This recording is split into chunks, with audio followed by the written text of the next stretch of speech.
All right, great patriots, welcome to night 3 of the Republican National Convention. Today, there's going to be a bunch of speakers, including Vice President Mike Pence, but also we have the lineup of all the speakers for tonight. So we're going to be starting off with Vice President Mike Pence, Second Lady Karen Pence, White House Press Secretary Kayleigh McEnany is set to deliver her speech today, Senator Marsha Blackburn, Senator Joni Ernst, Governor Kristi Noem, Representative Dan Crenshaw, Representative Elise Stefanik, Representative Lee Zeldin, former Acting Director of the National Intelligence Richard Grenell.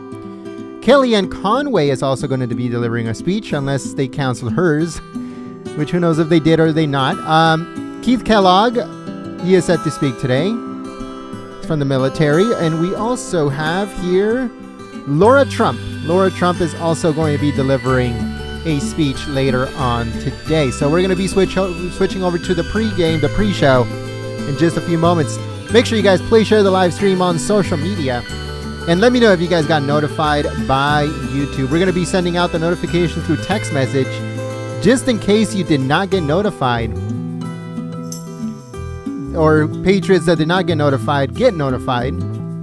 So we're going to be sending out email. Not if I said text message, I apologize. I meant email notifications. I keep on messing that up. We're going to be sending email notifications in just a few moments. If you do get an email from us and you are already here, thanks so much for being awesome. But if you can share that email with somebody else, anybody that would listen, and make sure you send it over their way so they can check out Night 3, Land of Heroes. That is the main theme for today. At the Republican National Convention, President Trump is set to deliver his acceptance speech tomorrow, so make sure you guys join us for that also. All right, folks, so here we go.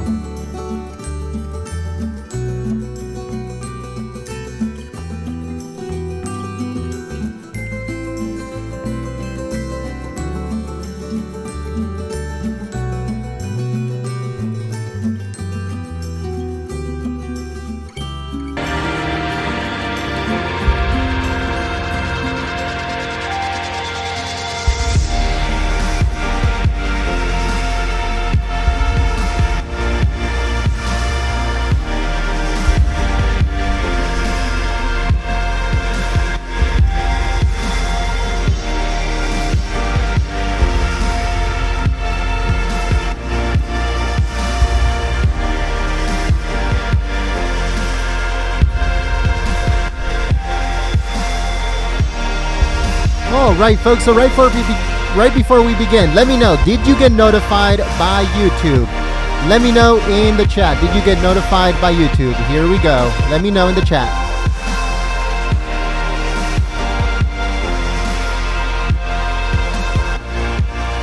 Ladies and gentlemen, please stand for our national anthem. Oh, say, can you see?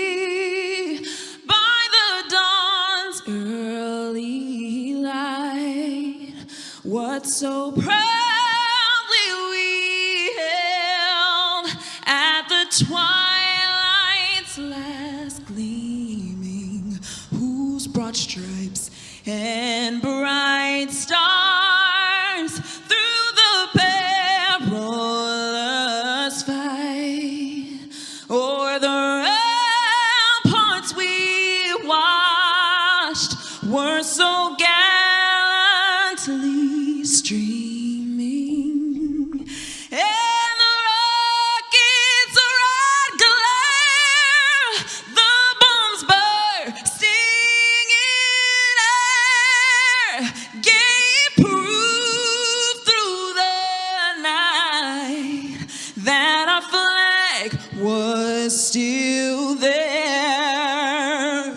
Oh, say does that star-spangled banner yet wave o'er the land of the free and the home of the brave?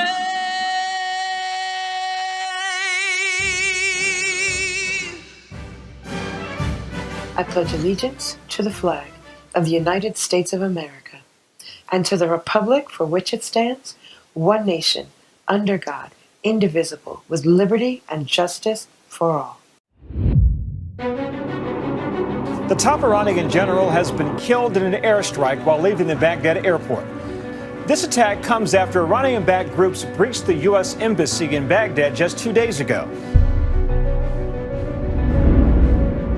U.S. Special Forces blitzed al-Baghdadi's compound in northwest Syria overnight, chasing him into a tunnel where the president said al-Baghdadi detonated a suicide vest, killing himself. President Trump confirming an NBC News exclusive report from July that Osama bin Laden's son and heir apparent to al-Qaeda is dead.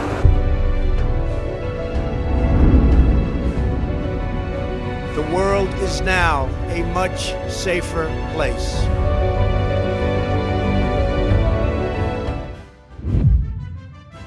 I am overwhelmed just thinking of the reasons why I could say that Donald J. Trump is the best candidate for this country and this country's future. And while I'm overwhelmed with these thoughts, I want to share from personal experience as a former law enforcement officer who was injured in the line of duty and literally lost everything, to getting back up and planning a church to help people and establishing a nonprofit to help veterans and first responders who are in need. So what's the common theme with all of this? Is that evil does not like good. We saw it in our time, and we're seeing it now with our law enforcement, that evil does not like good. We see it all the time here at the nonprofit. When a breakthrough is about ready to happen, evil starts to push and good pushes through, and that's what we need in this country. It's not just Donald Trump that people are after, it is the good and the light that he is showing everybody for the best intentions for this country, whether it's our nation's first responders, our military, our economy, jobs, the well-being of people. He has people as his best interest. He has this country as his best interest. And he is somebody that is shining a light in communities.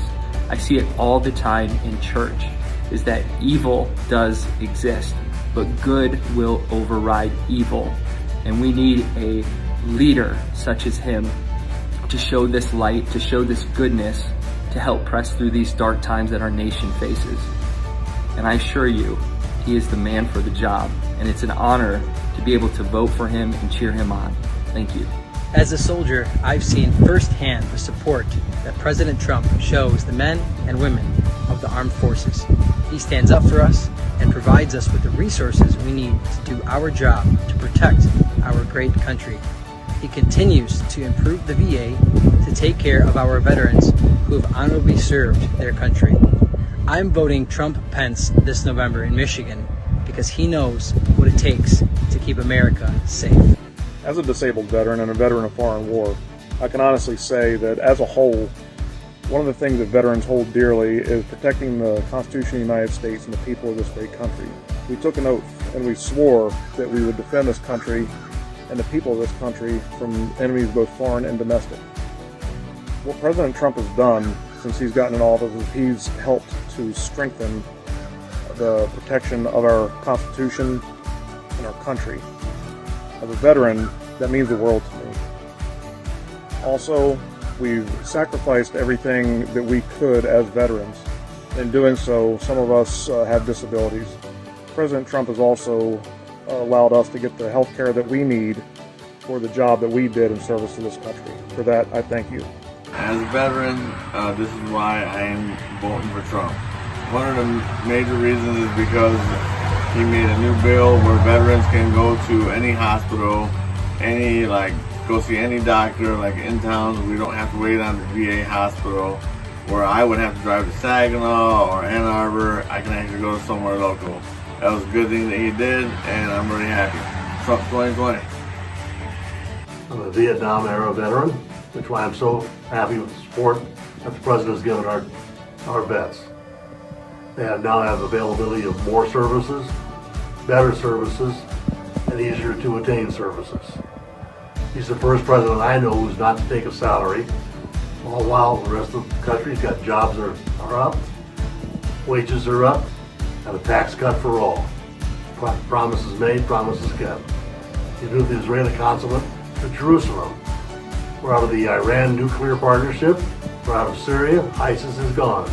Promises made, promises kept. While doing that, we're out of the Paris Climate Accord. We're out of the Pacific Trade Partnership. Another set of promises made, promises kept. He has incredible support for law enforcement. He backs them 100%. He also has implemented just reforms so we have sentencing equality. His COVID-19 response has been incredible. He's closed the borders, stopped immigration, stopped flights from China, Europe, and the UK. Saved thousands of lives, I'm sure. Border security. He's taken our southern border security more seriously than any other president that I'm aware of. We have more wall, more repaired wall, and we have more agents on the border. Justice, we have 2 new Supreme Court justices doing an incredible job. We have over 200 confirmed federal judges working as we speak. That's part of what he's done, but that's why I support Donald J. Trump as our president. I am a veterinarian, and I am also a U.S. Army veterinarian of OIF, so I'm a vet squared. And I've been asked to tell you why I support President Trump. I support President Trump because he is not a politician. This is a man that gave up his billionaire lifestyle to come and lead our country. And he is a man that says what he means and means what he says. And I believe that he has the best intentions for America. Johnstown, New York is the hometown of Elizabeth Cady Stanton, considered to be one of the most important voices of the women's suffrage movement. Here began 70 years of struggle that won the 19th Amendment, guaranteeing the right to vote. It was because of the courage of Stanton and women like her that the next generation of women succeeded in winning the right to vote. As Elizabeth Cady Stanton proclaimed, "We now demand our right to vote according to the Declaration of Government under which we live. The right is ours. Have it we must. Use it we will." The 100-year anniversary of women's suffrage is a celebration of equality and a commemoration of our democracy. It is kind of poignant to think that 100 years ago we passed the 19th Amendment and Elizabeth Cady Stanton was on the forefront of fighting for the right for women to vote, and she never was able to vote herself. She never realized that, so she died before that happened. And as we're fighting for things now, we may not know the impact we're having.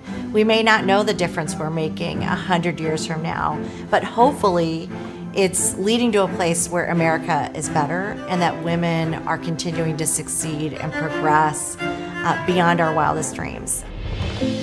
And I think it's important as we turn out to vote this November 2020, 100 years since the 19th Amendment ratification and passage, that we remember as Republicans, it was the Republican Party that advocated and fought for women's suffrage. So this is something that as a Republican, I'm incredibly proud of. Out of that, how integral the Republican Party was in terms of fighting for women's suffrage. Thinking about that when Joe Biden picked Kamala Harris. I picked a woman to be vice president. And he said, I'm bringing this woman on the ticket to appeal to women voters. And there's nothing about her policies that appeal to me as a suburban woman voter. And we got here because of our merit. It's not because he put a placeholder there and said it needs to be a woman to fill this spot. Democrats think we're one-issue voters, we're single-issue voters. We care about the whole country and every aspect of it. And I think that's part of President Trump's appeal, is he recognizes women as the whole voter. We are half of the country, and it is important that our voices be heard. Treat me like the whole voter, and that's what I hope that I do as party chair. I know that's what you do in Congress. Absolutely. And I think about 100 years ago, Elizabeth Cady Stanton, Susan B. Anthony, who were fighting for women's right to vote. I feel just so honored to be able to live my version of the American dream. This is all about strengthening and preserving the American dream for all men and women across the country. And I know when I go to vote this year, I'm going to think about Elizabeth Cady Stanton and Susan B. Anthony. 100 years later, I would love for women to put Donald Trump over the edge and help reelect him as president in 2020, 100 years after we passed the 19th Amendment.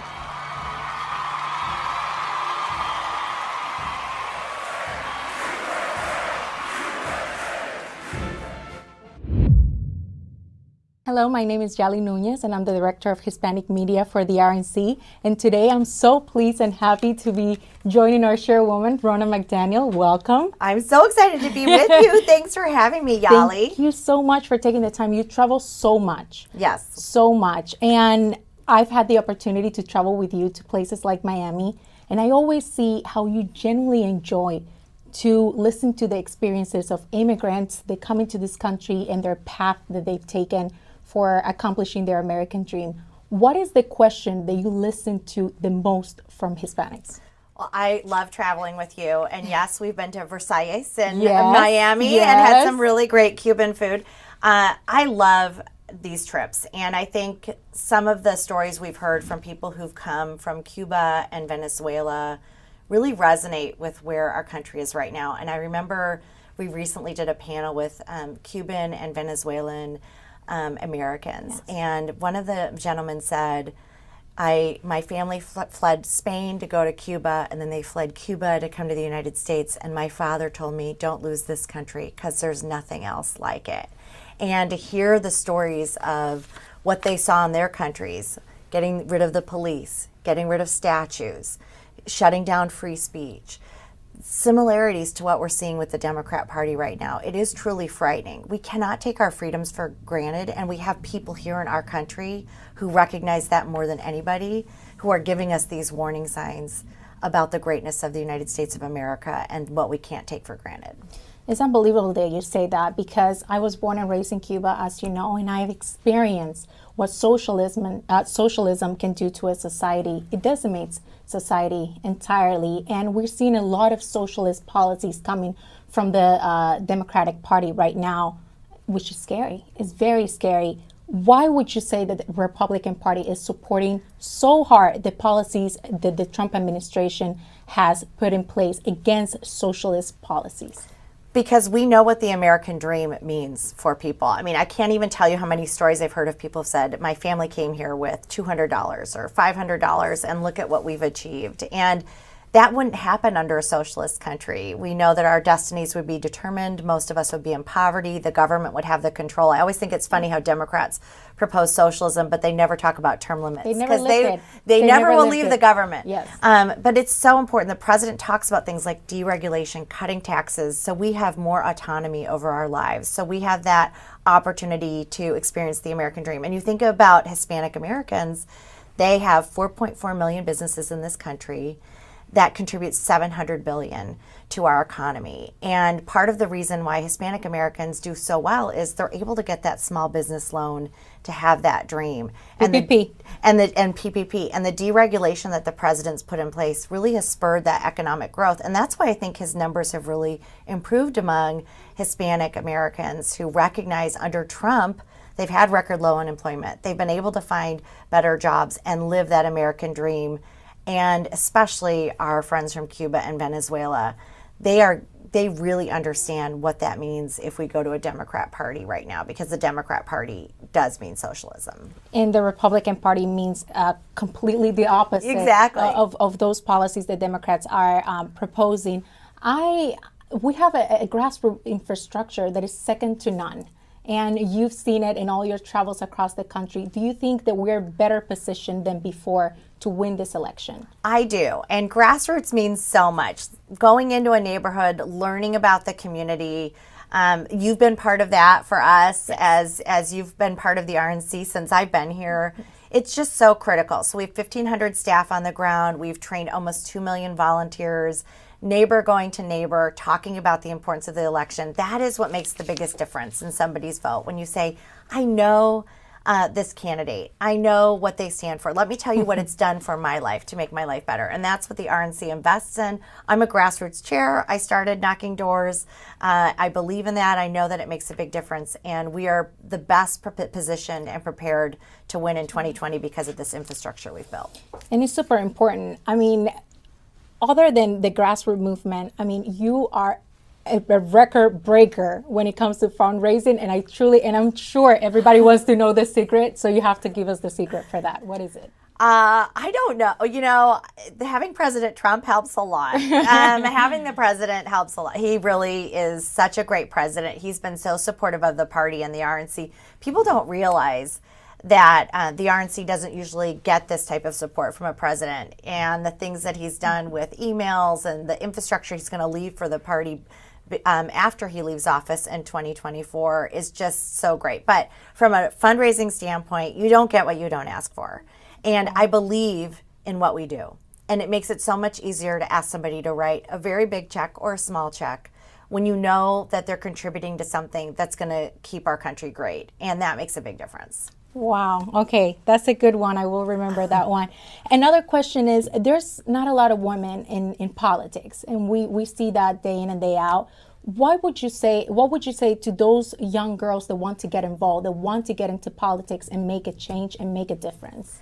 You know, it's so important that women get involved. And when I was Michigan chair, I actually actively recruited women candidates. And they said no for a variety of reasons. one, family balance.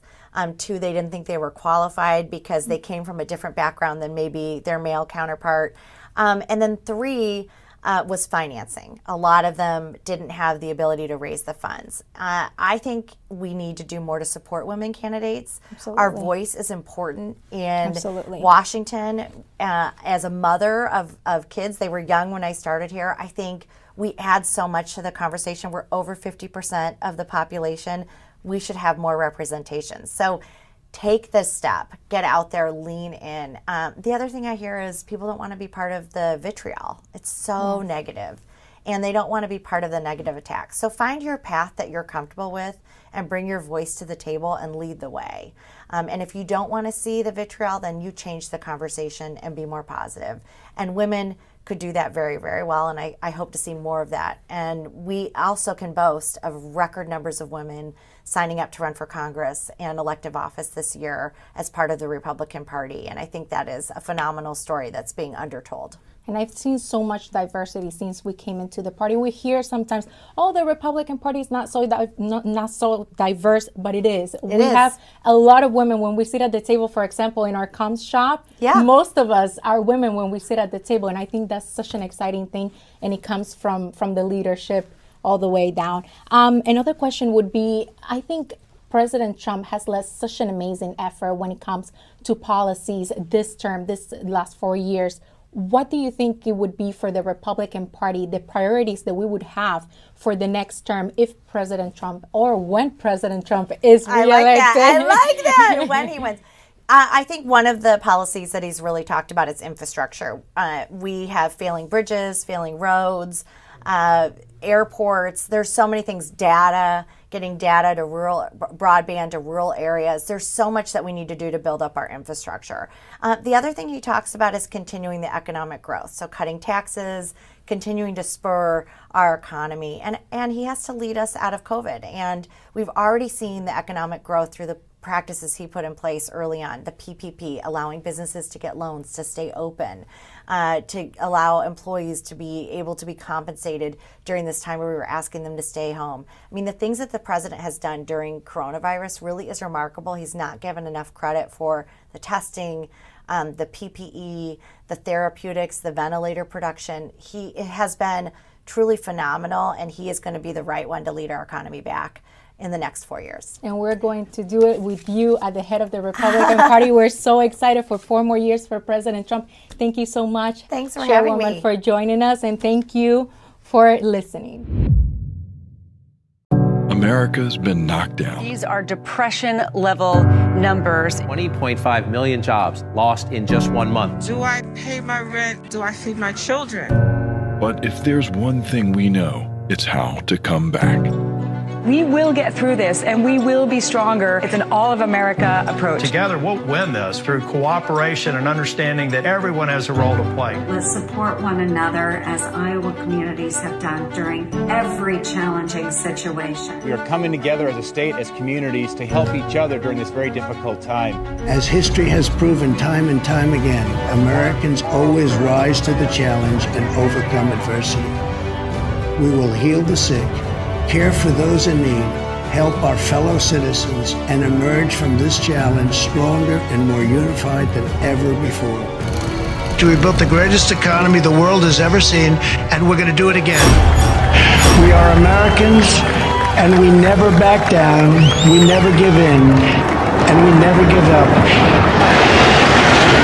Together we will make America great again.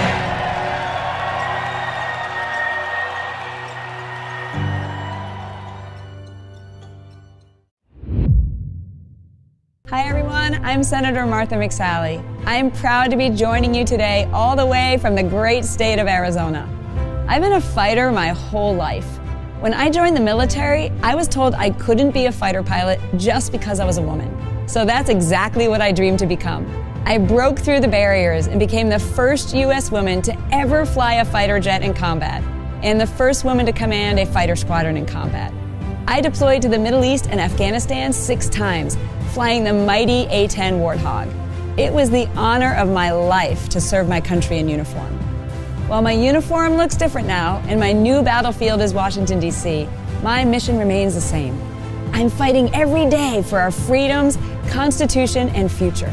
Together with our great President and Vice President, I am working to keep our communities safe, restore a healthy economy, hold China accountable, and preserve our conservative values to keep America great. But we can't do it without you. We must be united and give it our all to win this battle for our country. We must re-elect Donald Trump and Mike Pence. And we must keep the Senate out of the hands of Chuck Schumer and the radical liberal politicians who would destroy the very foundation of our republic. Together, I know we can win and usher in the great American comeback. Thank you for your support. God bless you, and God bless the United States of America. Hi, everybody. Your Republican U.S. Senate candidate, Jason Lewis, in the great state of Minnesota, and as you can see, the land of 10,000 lakes. You know, when I think of President Donald J. Trump, I think of prosperity and moving America forward and putting America first. We did that in the 115th Congress when I was there working with the president. There's no doubt that President Trump has been great for America. But you know what? He's also been great for the Republican Party. This president has brought the working man and woman of Minnesota and this country back to the GOP. And I can hardly wait to work with him in the United States Senate in a Trump second term. I want President Trump reelected because he promised on a platform in 2016 what he wanted to do as president. And he has delivered on those promises. And one of the most important promises that's going to last for the next 30 or 40 years is the list he put out of people he's going to put on the Supreme Court.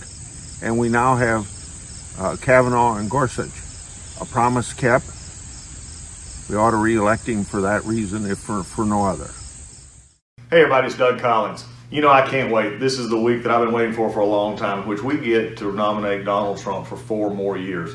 You see, for the last 4 years, I've been on the tip of the spear defending Donald Trump as he has been standing against liberalism and fighting for our country. He's not only fought for our country, he's fought for Georgia. He's fought for the values that we hold dear down here. He's fought for lower taxes. He's fought for deregulation. He's fought for the American people because he knew that when the liberals were going to attack, he was going to stand up for us. And I've been my honor to stand side by side with him.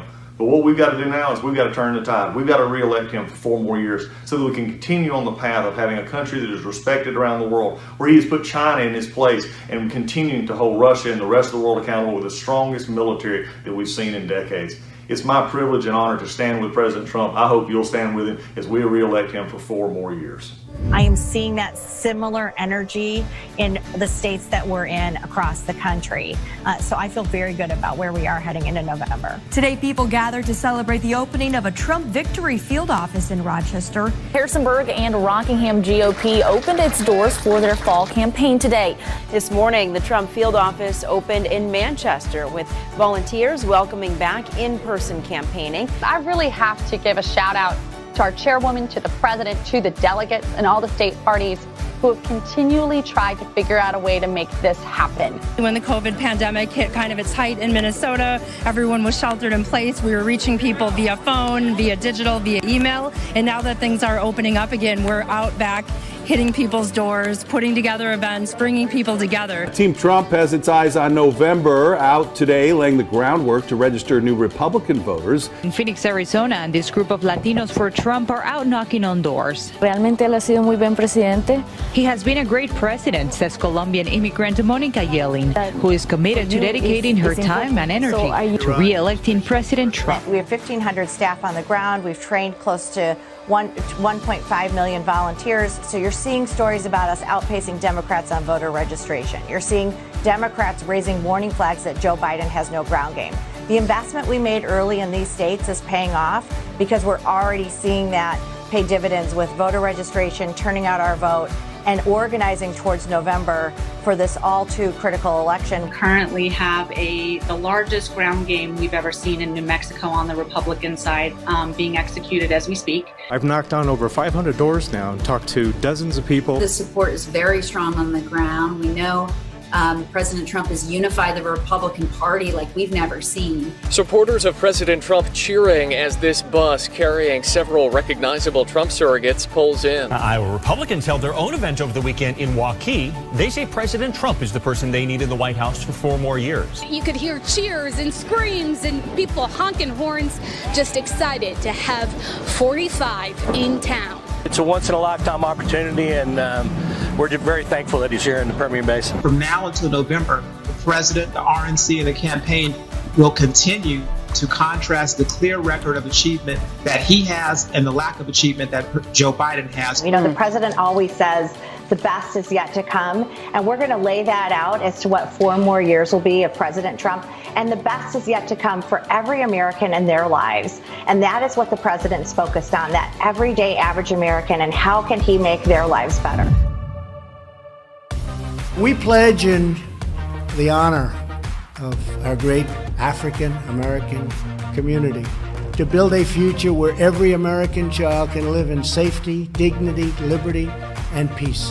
What he was saying to African Americans can be effective. This administration, because of President Trump's quiet prodding, has done quite a bit for funding of historically black colleges and universities. And he was really directing so many of his comments to black America. HBCUs, our black colleges, have been struggling for a long time. A bunch of them have gone under.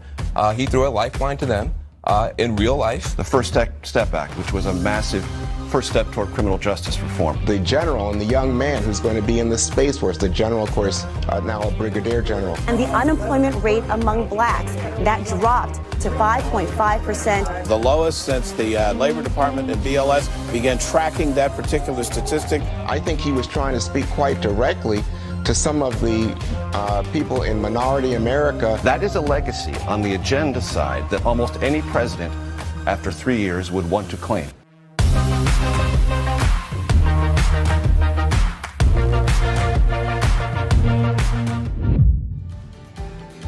I'm a veteran, and I'm supporting Donald Trump in the 2020 presidential election. The principles, values, constitutional freedoms that I fought for while in Afghanistan, Donald Trump believes in and continues to uphold. I believe that he is our best choice to push back against those who wish to tear it down. So as an American, a veteran, and a Midwesterner, I support Donald Trump. And we're here because we support Donald Trump for president. He has been supporting the military and veterans since day one in office. He understands the sacrifice that we have made. So, therefore, we support Donald Trump for a second term as President of the United States of America. We want every American who is eligible to cast a ballot this November to be able to do so safely and securely. While Democrats are suing in state after state to strip away voter protection safeguards, the Republican Party is fighting back to protect your vote. If you aren't able to vote in person, you may be eligible to vote by absentee ballot. This is one of the most effective ways to ensure that your vote is I call securely the convention cast and to counted. order. If you are planning on voting absentee, it's important to return your ballot early. Another option is to vote early in person before Election Day. Go to vote.gop to learn more or request your absentee ballot. Feel confident your vote is counted. Go to vote.gop today.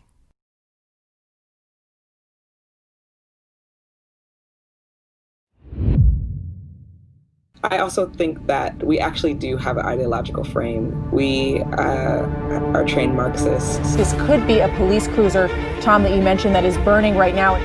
I just don't even know why there aren't uprisings all over the country. Maybe there will be. Flames rip through the lower level of St. John's Church. And as you can see, there's definitely a fire here. Make sure that police departments are defunded. We need to completely dismantle the Minneapolis Police Department.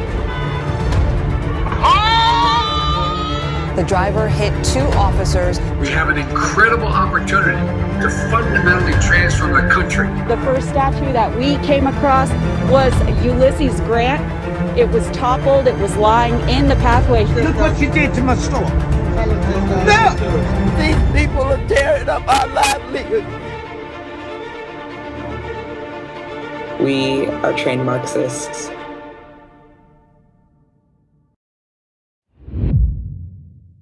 Hey everybody, Ronnie Jackson here, retired Navy Rear Admiral, former physician to President Trump, and congressional candidate right here in the great state of Texas in the 13th Congressional District. I want to tell you quickly why I'm running. I'm running because I am sincerely worried about my kids and my grandkids and the future that we're leaving behind for them. I'm worried for my state, for my country. I'm disgusted by the far left, liberal, communist, socialist, Marxist agenda that's driving a large part of this country. I'm also frustrated that President Trump has been in office for 3.5 years, and he has had to fight every single day against the far left, the liberal press, and sometimes those in his own party just to do his job. I worked side by side with him in the White House for 3 years, and I saw this firsthand. I'm in this race because I believe in President Trump's Keep America Great, America First agenda. And I'm going to fight hard every single day in Congress to make sure forward, and the president can count on me to have his back. Thank you. Hi, I'm Peter Meyer, and I'm proud to be your Republican nominee for Congress in West Michigan's 3rd Congressional District. My background is in the military, humanitarian aid, and disaster response, and I've spent nearly 3 years between Iraq, where I was a soldier with the Army, and Afghanistan, where I was a conflict analyst for the humanitarian aid community. I'm passionate about our overseas positioning, about how we use our military forces, and about how we treat our allies. And I'm excited that in 2020, we're not only working to end our wars in Iraq and Afghanistan, and this is something that I know is near and dear to President Trump's heart, but also bringing strong advancements and peace to the region. Between the landmark deal signed by Israel and the United Arab Emirates to further progress on having Israel have normalized relations with its allies and making sure that we are marching towards peace, prosperity, and stability in the Middle East. So I'm proud to be running in this pivotal year, proud to be running to turn out more votes to make sure that up and down the ballot, Republicans are victorious on November 3rd. I'm proud to be working with all the folks here to make that happen. Hello, my name is Elise Walker, candidate for Congress in Illinois' 1st Congressional District. I'm just getting off work, but I had to show my support for Trump and Pence for the 2020 election. So it is an honor to serve on this ticket with these two great men. Elise for Congress, Trump and Pence for President and Vice President. Let's keep America great again. 2020, go Trump. Hi, my name is Vance Patrick. I'm the 14th Congressional District candidate. Long before the shots campaign off about a year and a half conquered, ago with the men and women of remarkable character and fortitude. An extraordinary spirit fueled the dreams they held. That spirit lived on to win liberty in the Revolution. It emboldened the Underground Railroads. It strengthened the brave souls at Normandy. It endured those who gallantly fought the spread of communism. And on 9/11, that same spirit was found in the men and women storming the gates of death. It endured with those who gallantly fought the spread of communism. Lives in the presence of tyranny. 9/11 disaster. It is stronger than any virus. Yet there are those who condemn our heroes. Seek to. The spirit of heroism thrives in America into something it was never intended to be. But the spirit of heroism stands in the breach. It lives in the heart. It breathes in the soul. And is woven into the courageous fabric of Americans like you. It preserves liberty. It strengthens families. It empowers the extraordinary. The spirit of heroism inspires us to act when others are in need. To do the right thing. Join us tonight. Dream heroic dreams. Celebrate America. Land of the free, home of the brave.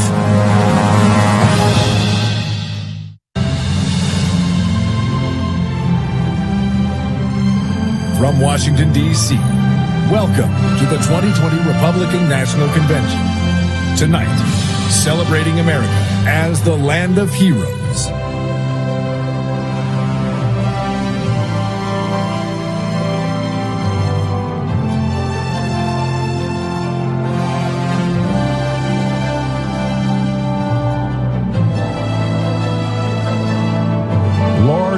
Almighty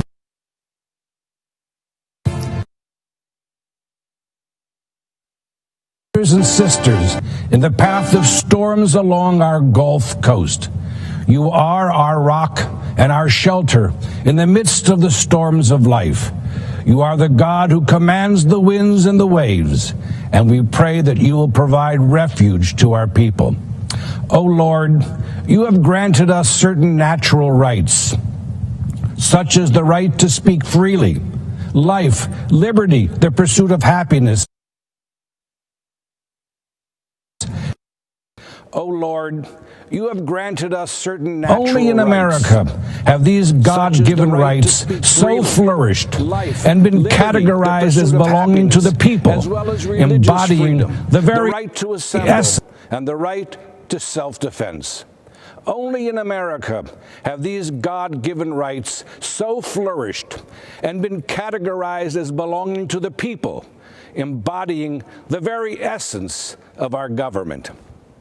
Father, we pray that this outlook and mindset, this form of government continues, as has been our history, especially now when, to our horror, it is being challenged. And so we pray that God gives strength and health to our president, who has splendidly demonstrated daily his determination to defend and maintain the God-given rights of our citizens, as enshrined in our Constitution and in our Declaration, eloquently passed down through our Judeo-Christian tradition. President Trump has stood up fearlessly against those who are corrupting the term social justice so as to deny Americans their birthright and these divine gifts. May God protect him. May God bless all those in government and among our citizens who seek to honor, defend, and preserve our heritage. This land was founded in an epic and providential moment. Like the revelation at Sinai, it was the moment when the vision of God rendezvoused with the soaring and noble plans of appointed men. Yet, every so often, apace various generations, we are compelled to resurrect and give rebirth to our providential beginning, to renew our present days with the exuberance of those founding days. Perhaps that is what is meant when we say, "Make America great again." We pledge to vigilantly protect and tend the garden so as to imbibe its blessed fruits. May God continue to make America great, and may we continue to be his people, one nation, under God, and let us say, Amen. I pledge allegiance to the flag of the United States of America and to the republic for which it stands, one nation, under God, indivisible, with liberty and justice for all.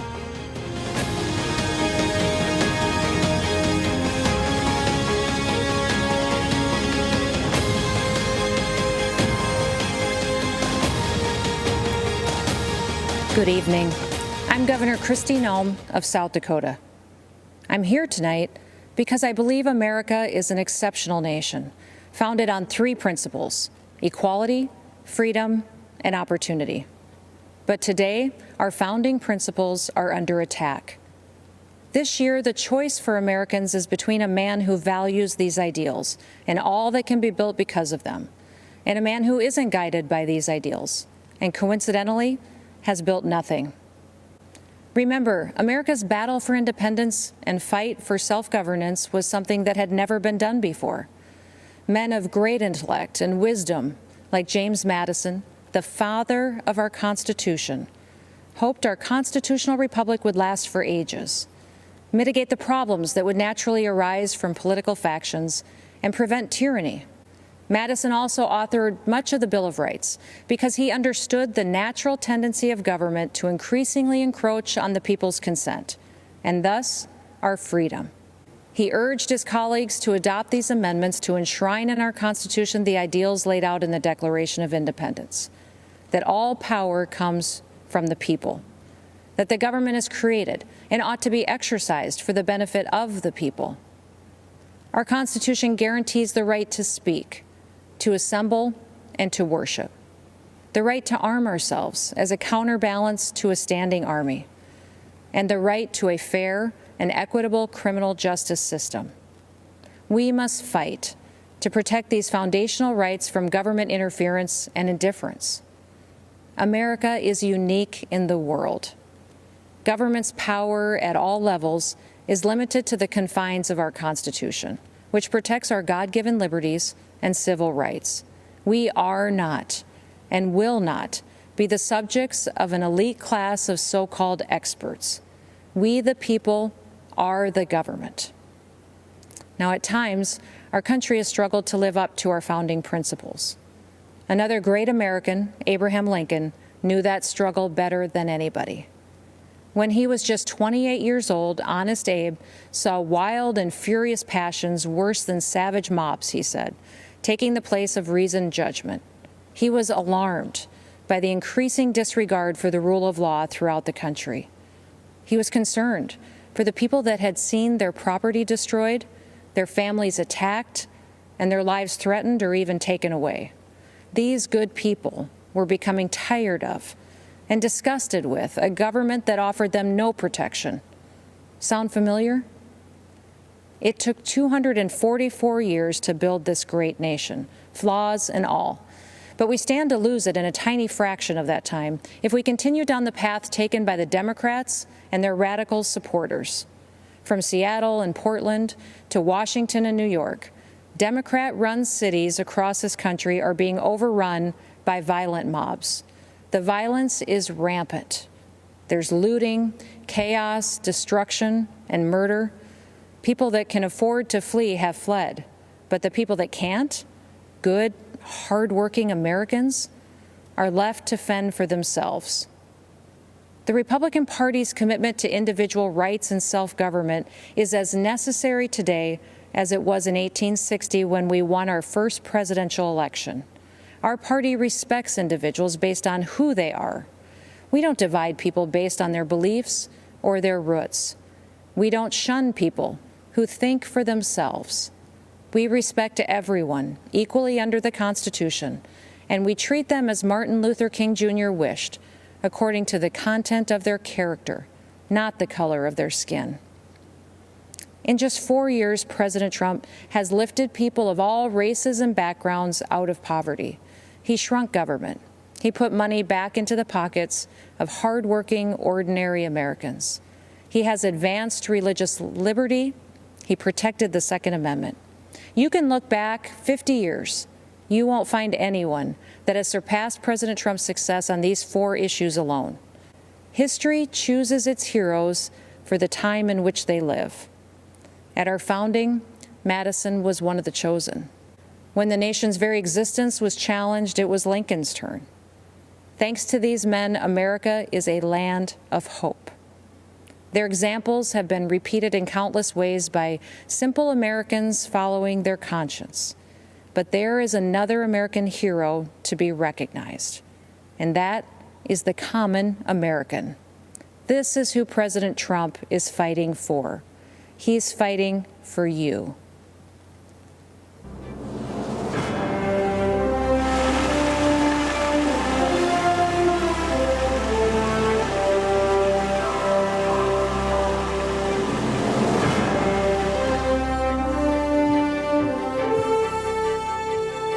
I'm Scott Dane. I represent loggers and truckers in Minnesota, but I also represent a way of life. Logging's been a part of the great American story from the beginning. In fact, if you go to the Capitol Rotunda and look up, you can see loggers on one of the panels, New England settlers carving out a new world from the wilderness. But logging is the most dangerous job in the country, but we embrace that risk because we know America was built by strong people building things together. America needs us to keep building, and we can't wait to be a part of it. But the last time Joe Biden was in the White House, Minnesota lost nearly half of its mills, thousands of jobs, and experienced nearly a decade of decline. It was a similar story in other parts of the country. The administration just didn't seem to care. In 47 years in Washington, Joe Biden hasn't done anything for the timber industry. When plants closed in Duluth, Sartell, Cook, and Bemidji, they were just numbers on a paper to the Obama-Biden administration. To me, they were people and jobs and families. Under Obama-Biden, radical environmentalists were allowed to kill the forests. Wildfire after wildfire shows the consequences. Managed forests, the kind my people work in, are healthy forests. Under President Trump, we've seen a new recognition of the value of forest management in reducing wildfires. And we've seen new support for our way of life, where a strong back and a strong work ethic can build a strong middle class. We want to build families where we were raised and stand by communities that stood by us. We want that way of life available for the next generation, and we want our forests there too. President Trump, thank you for helping us do just that.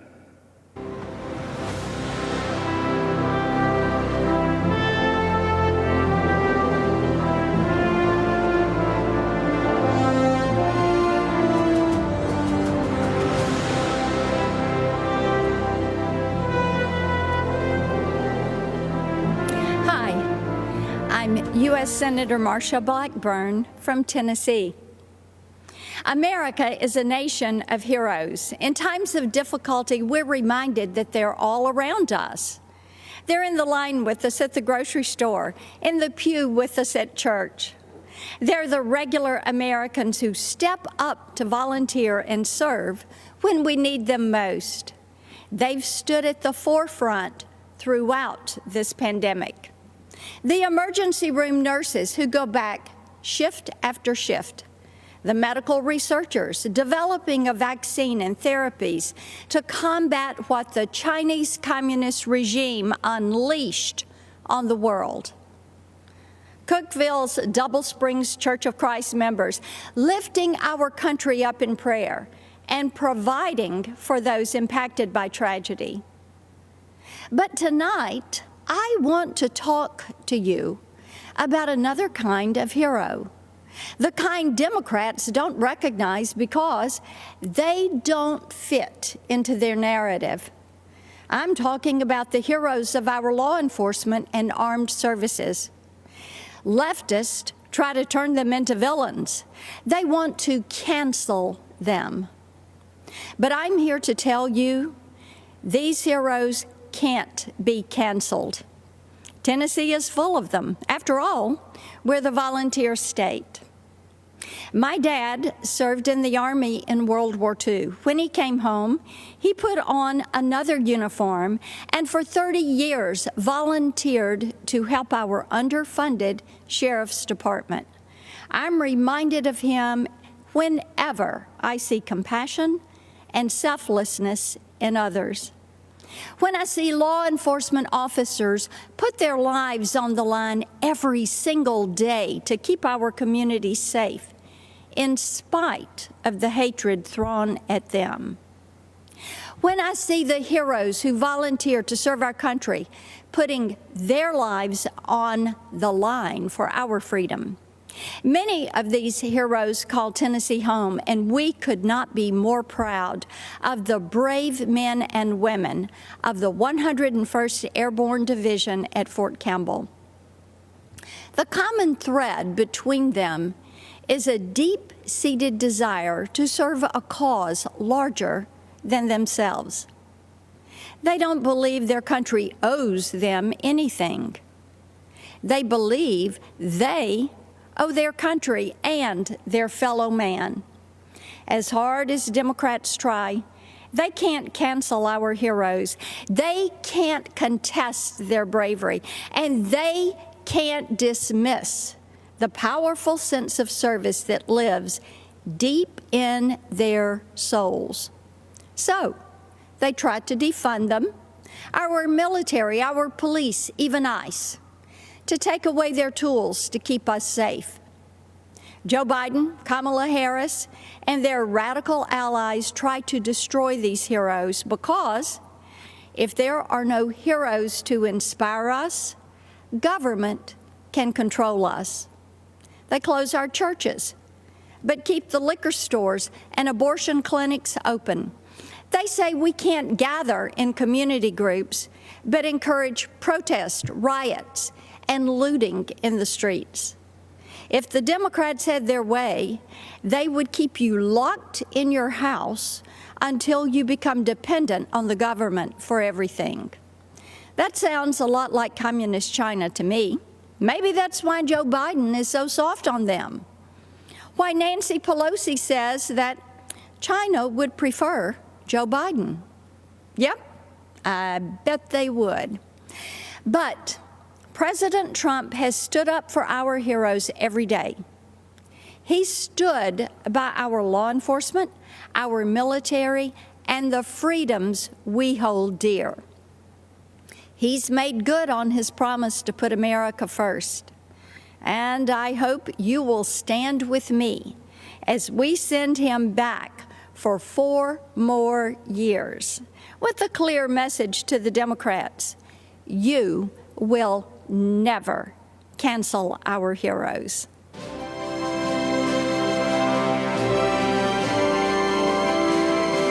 Hi, I'm Congressman Dan Crenshaw. 8 years ago, in the fields of Helmand Province, Afghanistan, a close friend and teammate laid down cover fire against Taliban insurgents so that I could walk, blind and bloodied, to the medevac helicopter and survive. But he didn't. Dave Warson was killed 2 months later. He died a hero to this great country. Here's the truth about America. We are a country of heroes. I believe that, so should you. We are a people with a common set of ideals conceived in liberty. People that have sacrificed time and again for our freedom and the freedom of others. That's something no other country ever, anywhere, can claim. Since 9/11, I've seen America's heroes up close. Some of them saved my life. Some of them saved many others' lives. Many of them never made it home. These heroes acted as if the whole struggle depended on them alone, as if any weakness on their part would be a reflection of the whole nation. That's called duty. And America has a long history of it. Our enemies fear us because Americans fight for good, and we know it. It gives us strength. When our heroes are trusted and equipped, then freedom prevails.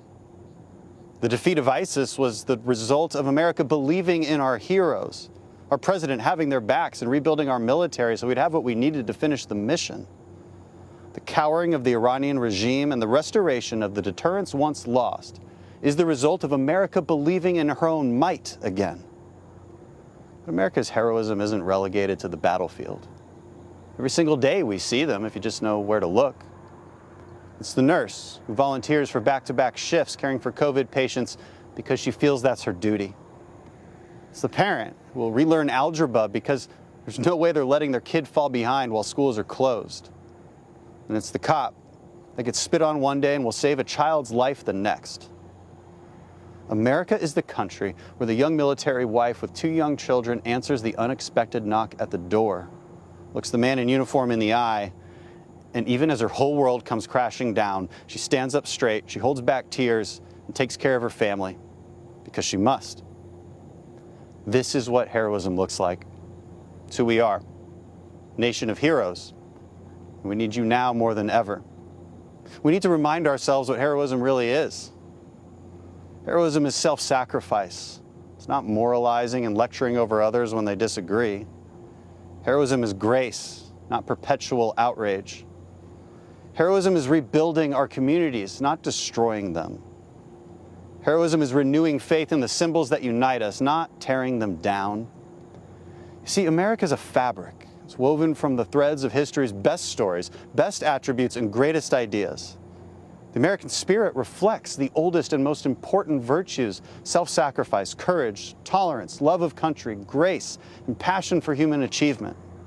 We can decide right now that American greatness will not be rejected nor squandered. As the American founding was grounded in individual liberty, so will be our future. But if we are to rediscover our strength, then it must be an endeavor undertaken by each and every one of us. We must become the heroes that we so admire. America was built by them, and our future will be protected by them. It will be protected by you. So God bless America.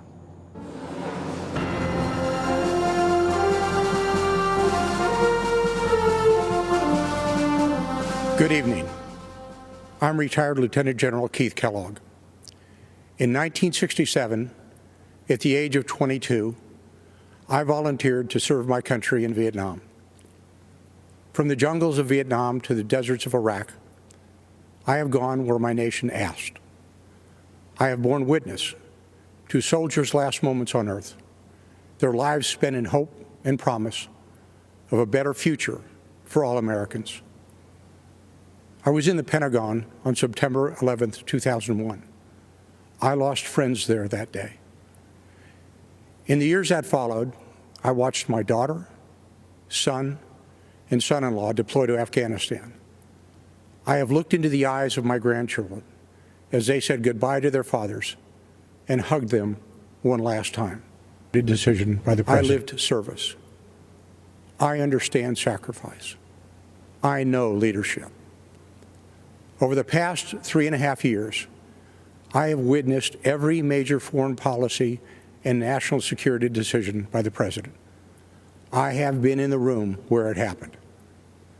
I saw only one agenda and one guiding question when tough calls had to be made. Is this decision right for America?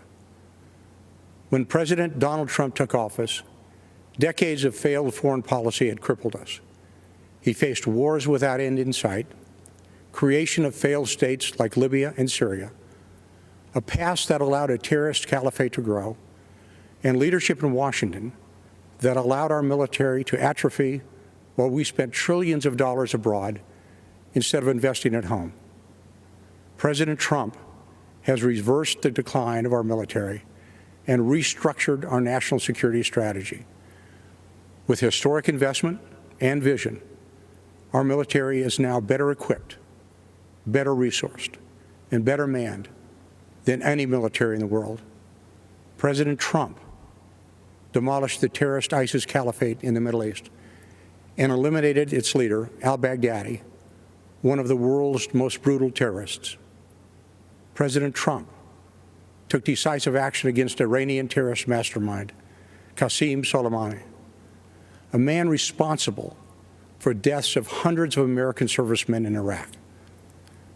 When our NATO allies failed to meet their commitments as we upheld ours, President Trump demanded parity. NATO members have now increased their contributions over $100 billion this year, and NATO's Secretary General credits President Donald J. Trump. President Trump challenged and continues to challenge an ever increasingly provocative and militant China. But make no mistake, President Trump is no hawk.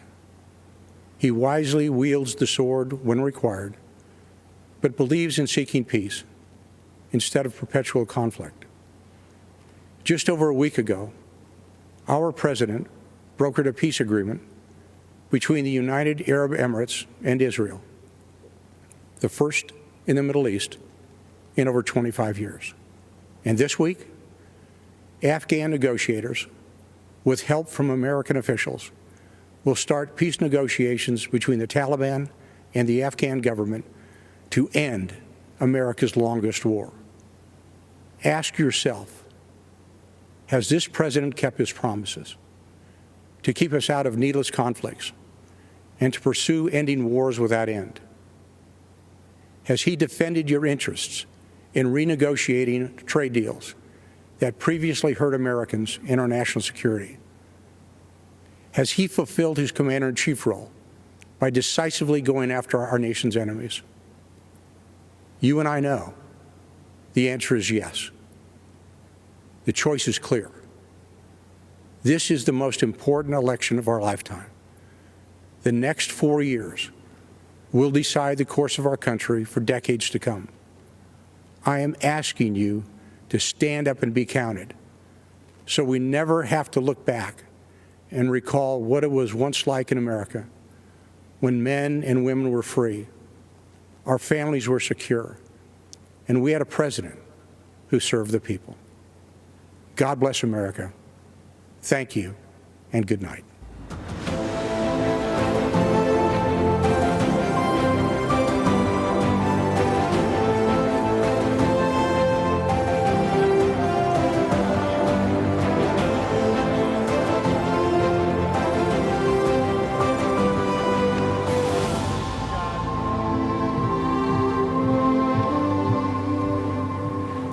Good evening. My name is Tara Myers.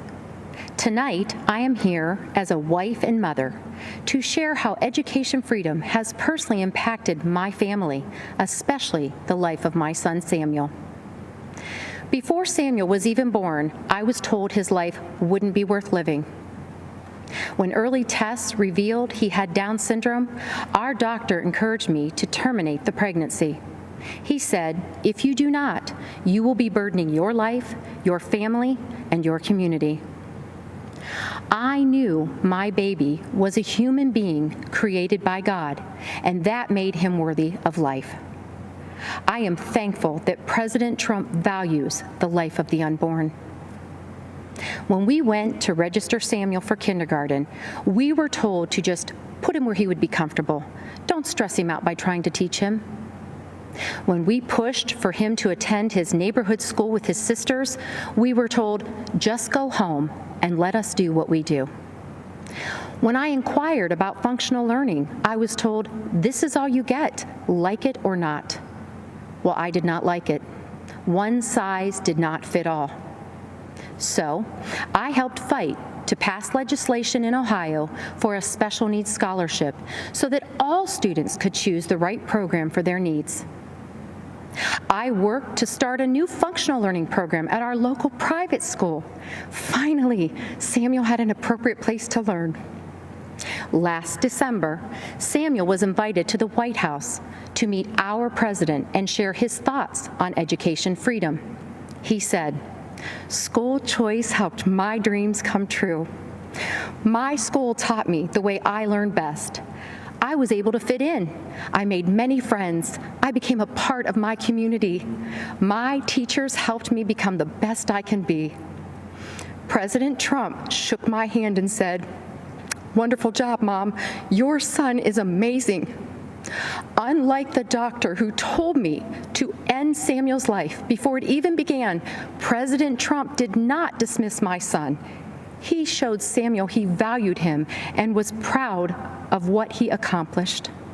President Trump gave Samuel an equal seat at the table.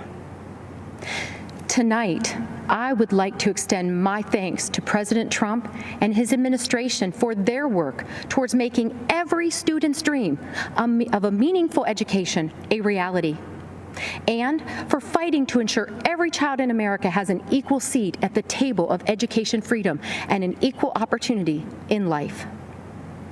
Thank you, and may God bless America.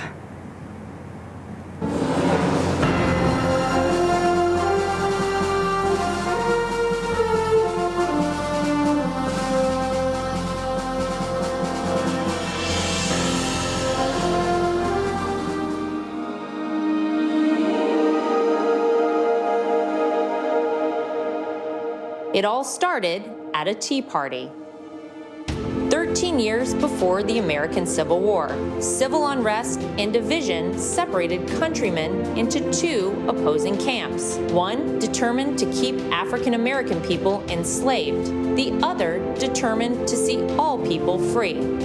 Elizabeth Cady Stanton and Lucretia Mott felt the call to fight for that freedom when they were selected as delegates for an anti-slavery convention, but upon arrival were told they could not speak or vote at the male-dominated event. On July 9, 1848, Mott, Stanton, and 3 other women met for tea. By the end of the day, they'd formed a coalition with the sole purpose of gaining the right for women to vote, so they in turn would be free to fight for the freedoms of others. Women across America united and formed activist groups working tirelessly to win the vote for American women. The unconquerable Susan B. Anthony became one of the most visible leaders of women's suffrage when, in 1872, she registered and voted for every Republican on the ballot. As punishment for her actions, she was arrested for illegal voting. At the request of Susan B. Anthony, Senator A.A. Sargent introduced the 19th Amendment in 1878. The Susan B. Anthony Amendment was submitted and defeated 4 times, but women continued to fight. Sojourner Truth and many other black suffragettes defied segregation, fighting for all women's voices to be heard and allowed to vote. For the 2 years prior to ratification, the Silent Sentinels quietly picketed the White House. Finally, when Republicans regained control of Congress, on August 26, 1920, the Equal Suffrage Amendment was signed into law. Women's suffrage movement took 72 years and would change the lives of women forever. The victory was achieved peacefully through the valiant efforts of women patriots and the democratic process. 100 years later, in a bold declaration of rights for women, President Trump granted a full pardon to Susan B. Anthony on the 100th anniversary of the 19th Amendment's ratification. Women's suffrage was born from a desire to fight for the freedom of others. Now, we, the great patriots of America, will band together once again, and with one unified voice, we will vote for freedom.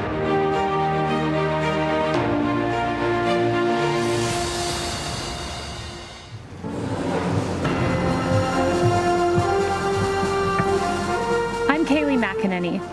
You may know me as a supporter of President Trump, but tonight, I'm here to share with you how he supported me, both as a new mom and as an American with a pre-existing condition. When I was 21 years old, I got a call that changed my life.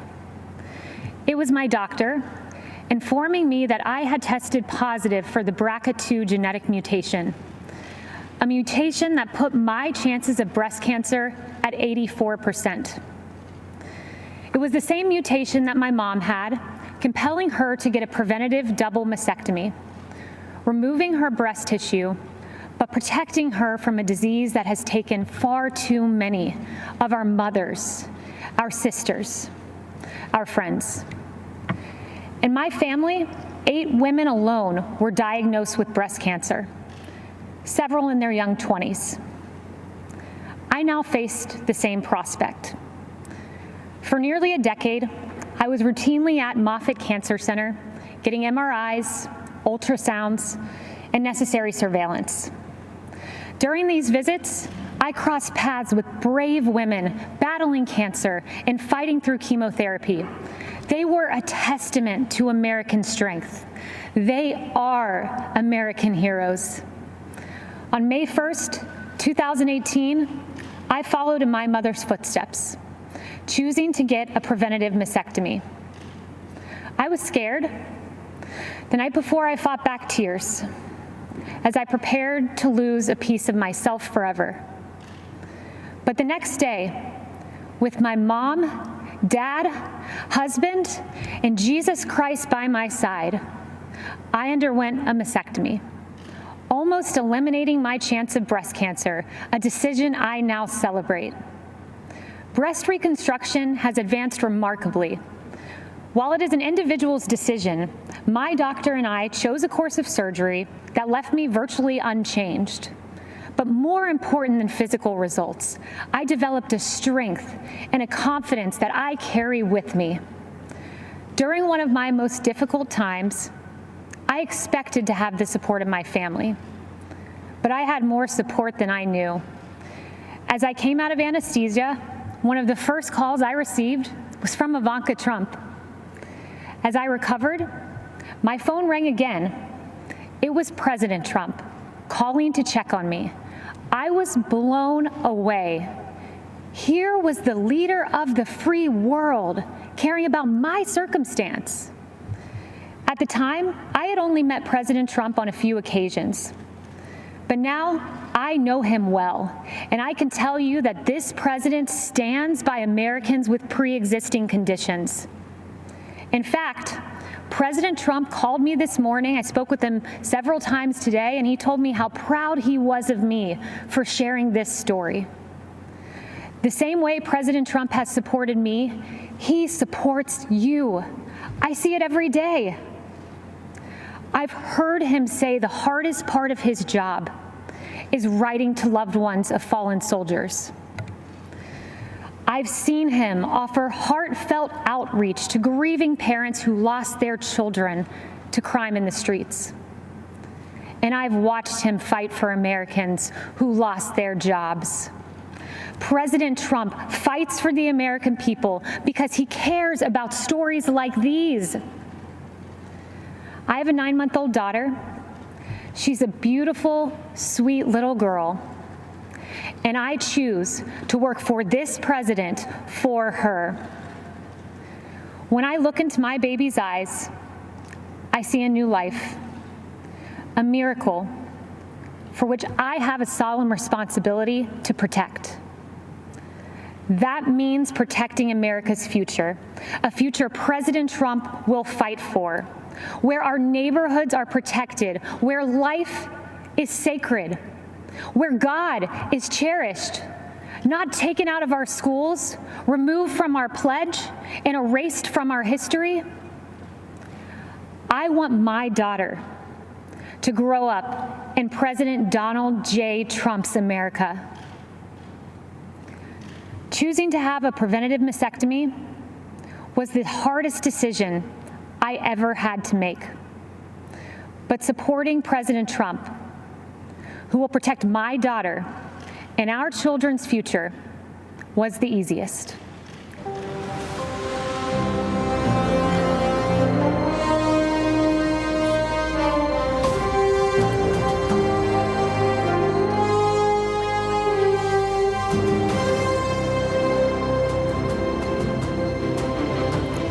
Good evening.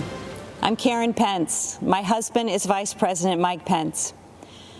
100 years ago today, the 19th Amendment was adopted into the United States Constitution, guaranteeing women the right to vote.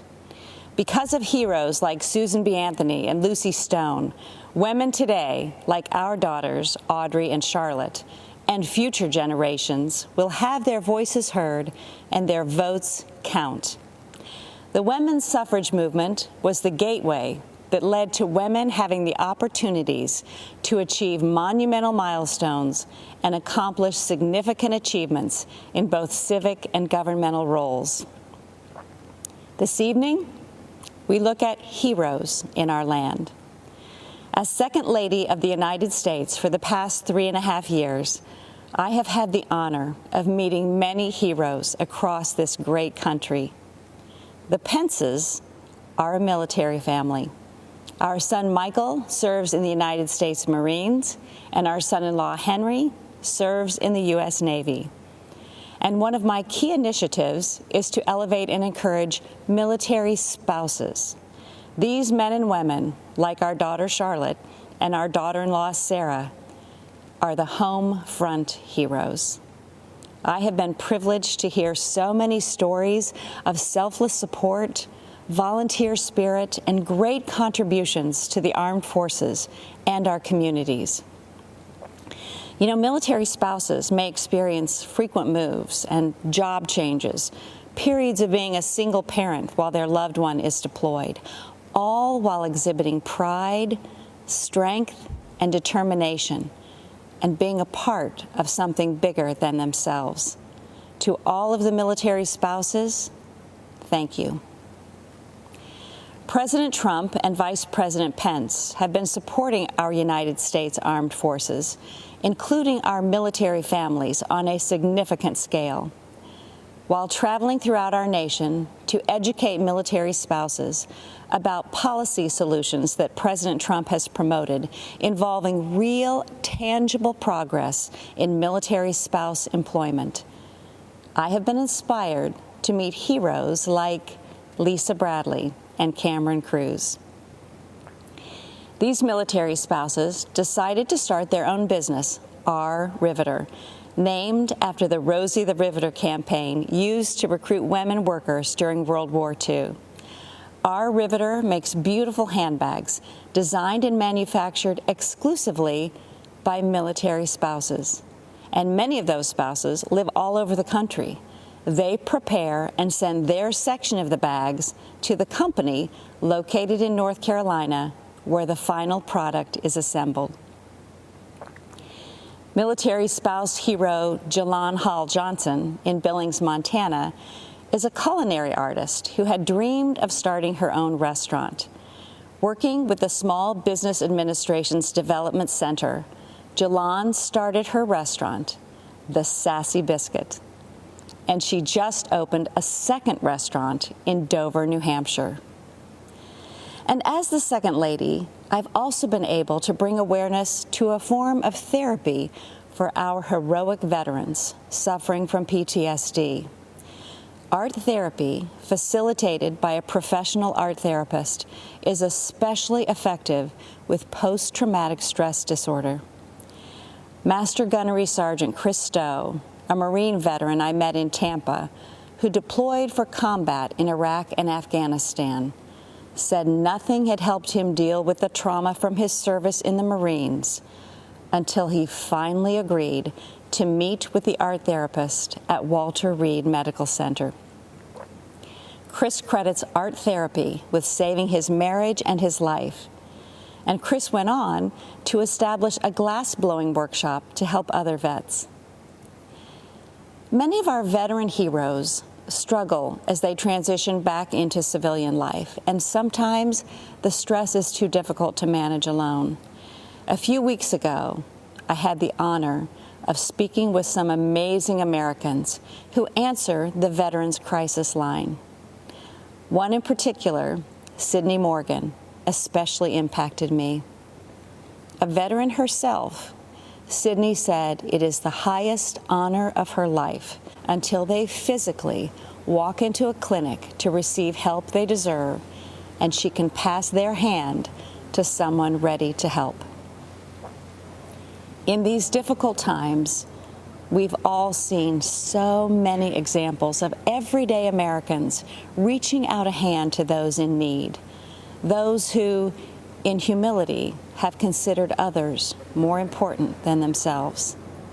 We've seen healthcare workers, teachers, first responders, mental health providers, law enforcement officers, grocery and delivery workers, and farmers, and so many others, heroes all.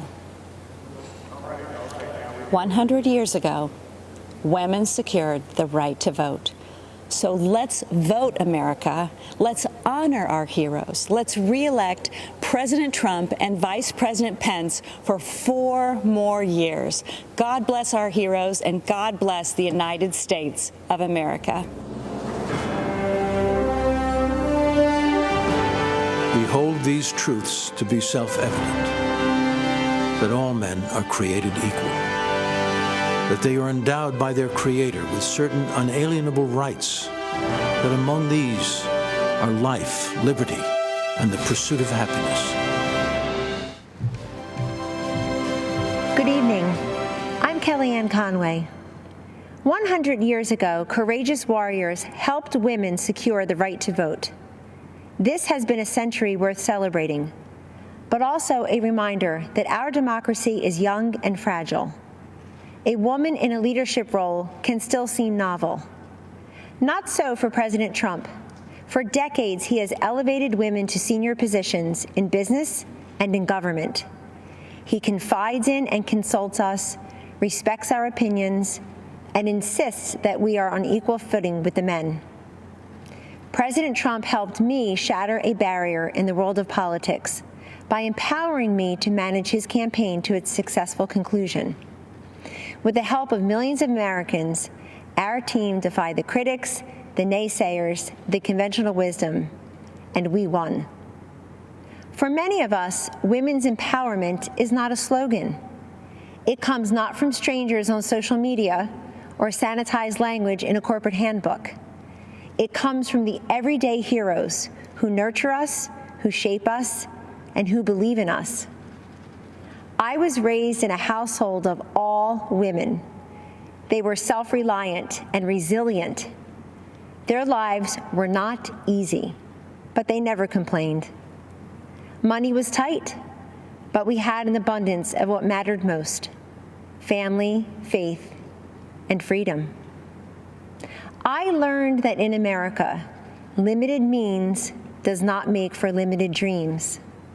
The promise of America belongs to us all.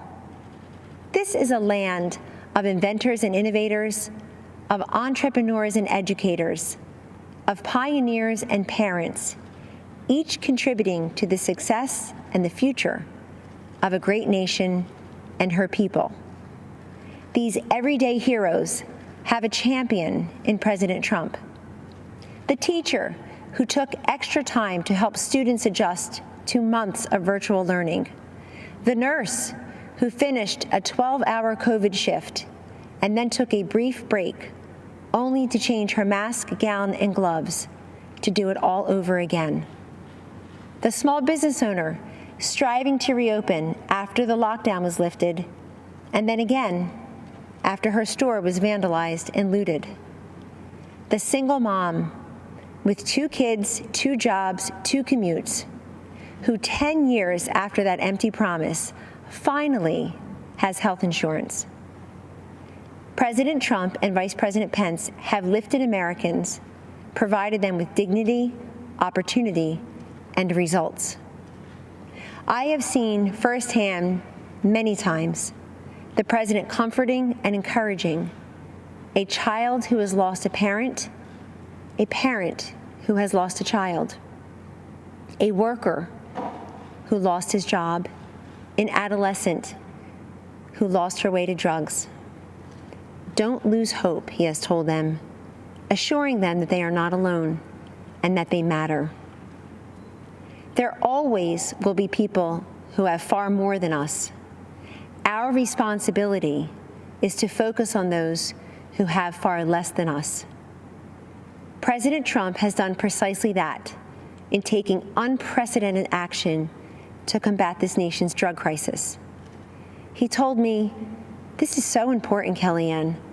So many lives have been ruined by addiction and will never even know it because people are ashamed to reach out for help and they're not even sure who to turn to in their toughest hour."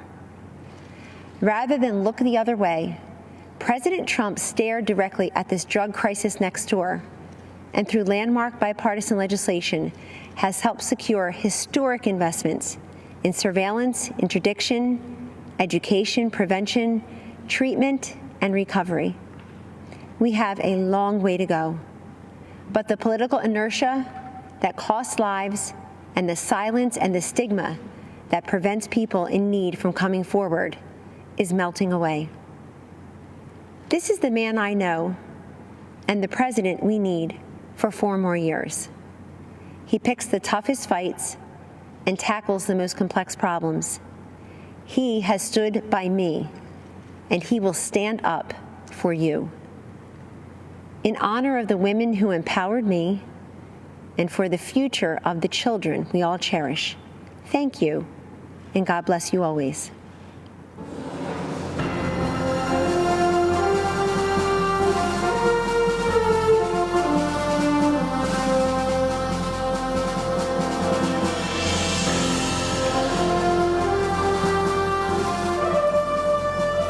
Good evening. I'm Sister Dede Byrne, and I belong to the community of the Little Workers of the Sacred Hearts of Jesus and Mary. Last 4th of July, I was honored to be one of the President's guests at his Salute to America celebration. I must confess that I recently prayed while in chapel, begging God to allow me to be a voice and instrument for human life. And now here I am, speaking at the Republican National Convention. I guess you better be careful for what you pray for. My journey to religious life was not a traditional route, if there is such a thing. In 1978, as a medical school student at Georgetown University, I joined the Army to help pay for my tuition and ended up devoting 29 years to the military, serving as a doctor and a surgeon in places like Afghanistan and Egypt's Sinai Peninsula. After much prayer and contemplation, I entered my religious order in 2002, working to serve the poor and the sick in Haiti, Sudan, Kenya, Iraq, and in Washington, D.C. Humility is at the foundation of our order, which makes it very difficult to talk about myself. But I can speak about my experience working for those fleeing war-torn and impoverished countries all around the world. Those refugees all share a common experience. They have been all marginalized, viewed as insignificant, powerless, and voiceless. And while we tend to think of the marginalized as living beyond our borders, the truth is the largest marginalized group in the world can be found here in the United States. They are the unborn. As Christians, we first met Jesus as a stirring embryo in the womb of an unwed mother and saw him born 9 months later in the poverty of the cave. It's no coincidence that Jesus stood up for what was just and was ultimately crucified because what he said wasn't politically correct or fashionable. As followers of Christ, we are called to stand up for life against the politically correct or fashionable of today. We must fight against a legislative agenda that supports and even celebrates destroying life in the womb. Keep in mind, the laws we create define how we see our humanity. And we must ask ourselves, what are we saying when we go into a womb and snuff out an innocent, powerless, voiceless life? As a physician, I can say without hesitation, life begins at conception. While what I have to say may be difficult for some to hear, I am saying it because I'm not just pro-life, I'm pro-eternal life, and I want all of us to end up in heaven together someday. Which brings me to why I'm here today. Donald Trump is the most pro-life president that this nation has ever had, defending life at all stages. His belief in the sanctity of life transcends politics. President Trump will stand up against Biden and Harris, who are the most anti-life presidential ticket ever, even supporting the horrors of late-term abortion and infanticide. Because of his courage and conviction, President Trump has earned the support of America's pro-life community. Moreover, he has a nationwide of religious standing behind him. You'll find us here with our weapon of choice, the rosary. So thank you, Mr. President. We are all praying for you.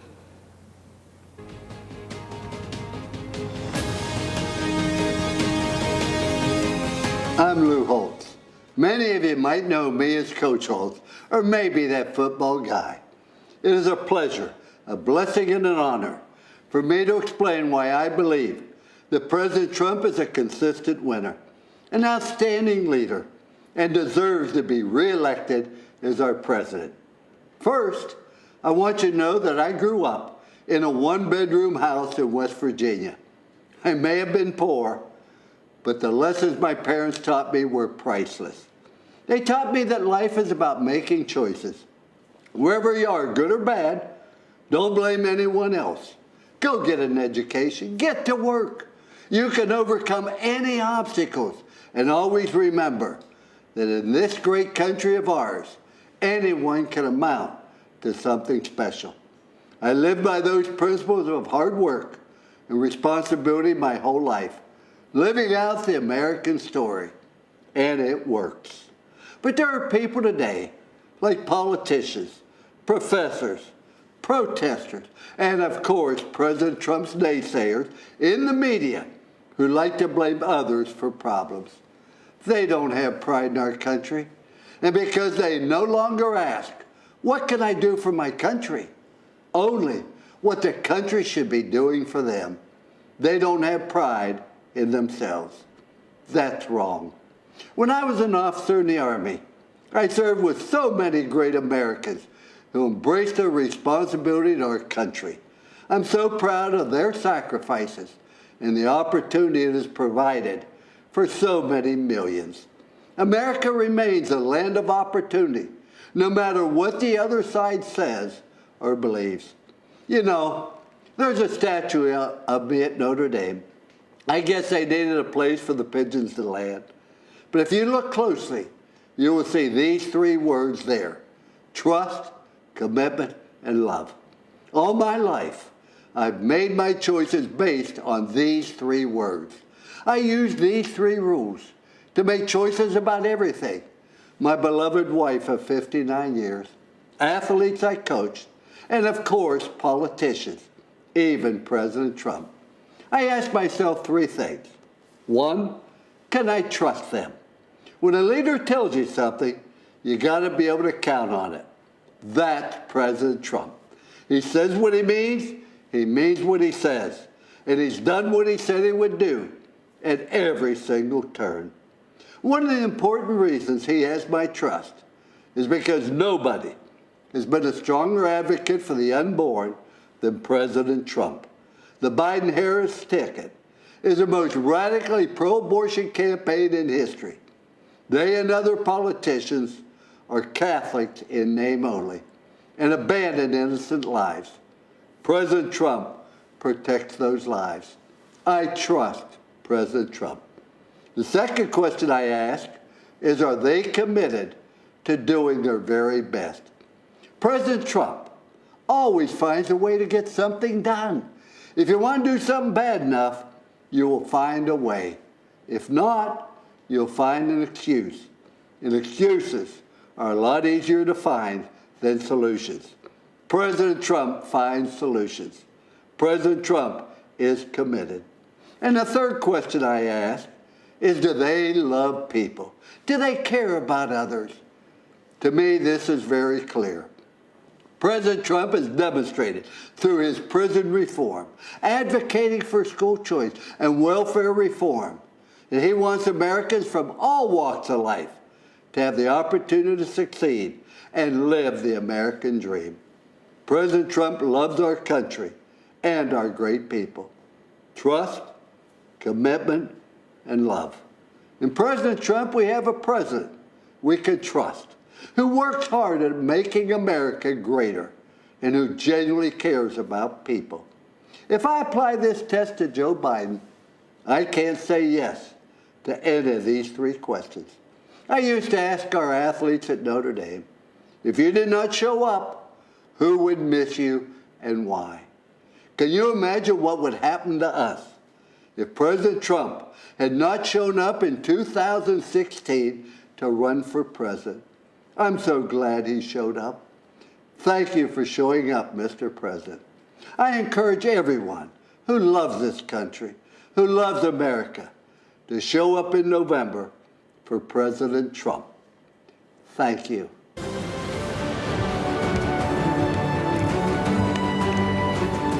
Hi, I'm Michael McHale, but my friends call me Mick.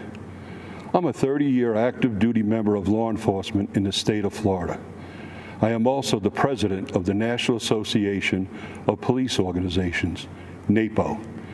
Our organization recently endorsed Donald Trump for re-election as President of the United States.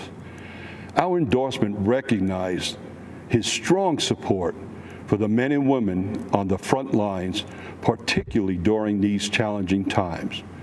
We value his support of aggressive federal prosecution of those who attack our police officers, his signing of the Law Enforcement Mental Health and Wellness Act, and his support for permanently authorizing funds to support 9/11 first responders and their families. Law enforcement officers across the nation take an oath to run towards danger when everyone else is running away. They do so willingly to protect our families and communities. I'm proud that the overwhelming majority of American police officers are the best of the best and put their lives on the line without hesitation. And good officers need to know their elected leaders and the department brass have their backs. Unfortunately, chaos results when failed officials in cities like Portland, Minneapolis, Chicago, and New York make the conscious decision not to support law enforcement. Shootings, murders, looting, and rioting occur unabated. The violence and bloodshed we are seeing in these and other cities isn't happening by chance. It's the direct result of refusing to allow law enforcement to protect our communities. Joe Biden has turned his candidacy over to the far left anti-law enforcement radicals. And as a senator, Kamala Harris pushed to further restrict police, cut their training, and make our American communities and streets even more dangerous than they already are. Conversely, President Trump supports the creation of a national standard for training on de-escalation and communication to give officers more tools to resolve conflict without violence. The differences between Trump, Pence, and Biden-Harris are crystal clear. Your choices are the most pro-law enforcement president we've ever had, or the most radical anti-police ticket in history. We invite those who value the safety of their family and loved ones to join the hundreds of thousands of members of the National Association of Police Organizations and support the re-election of President Donald J. Trump. Thank you, and God bless America.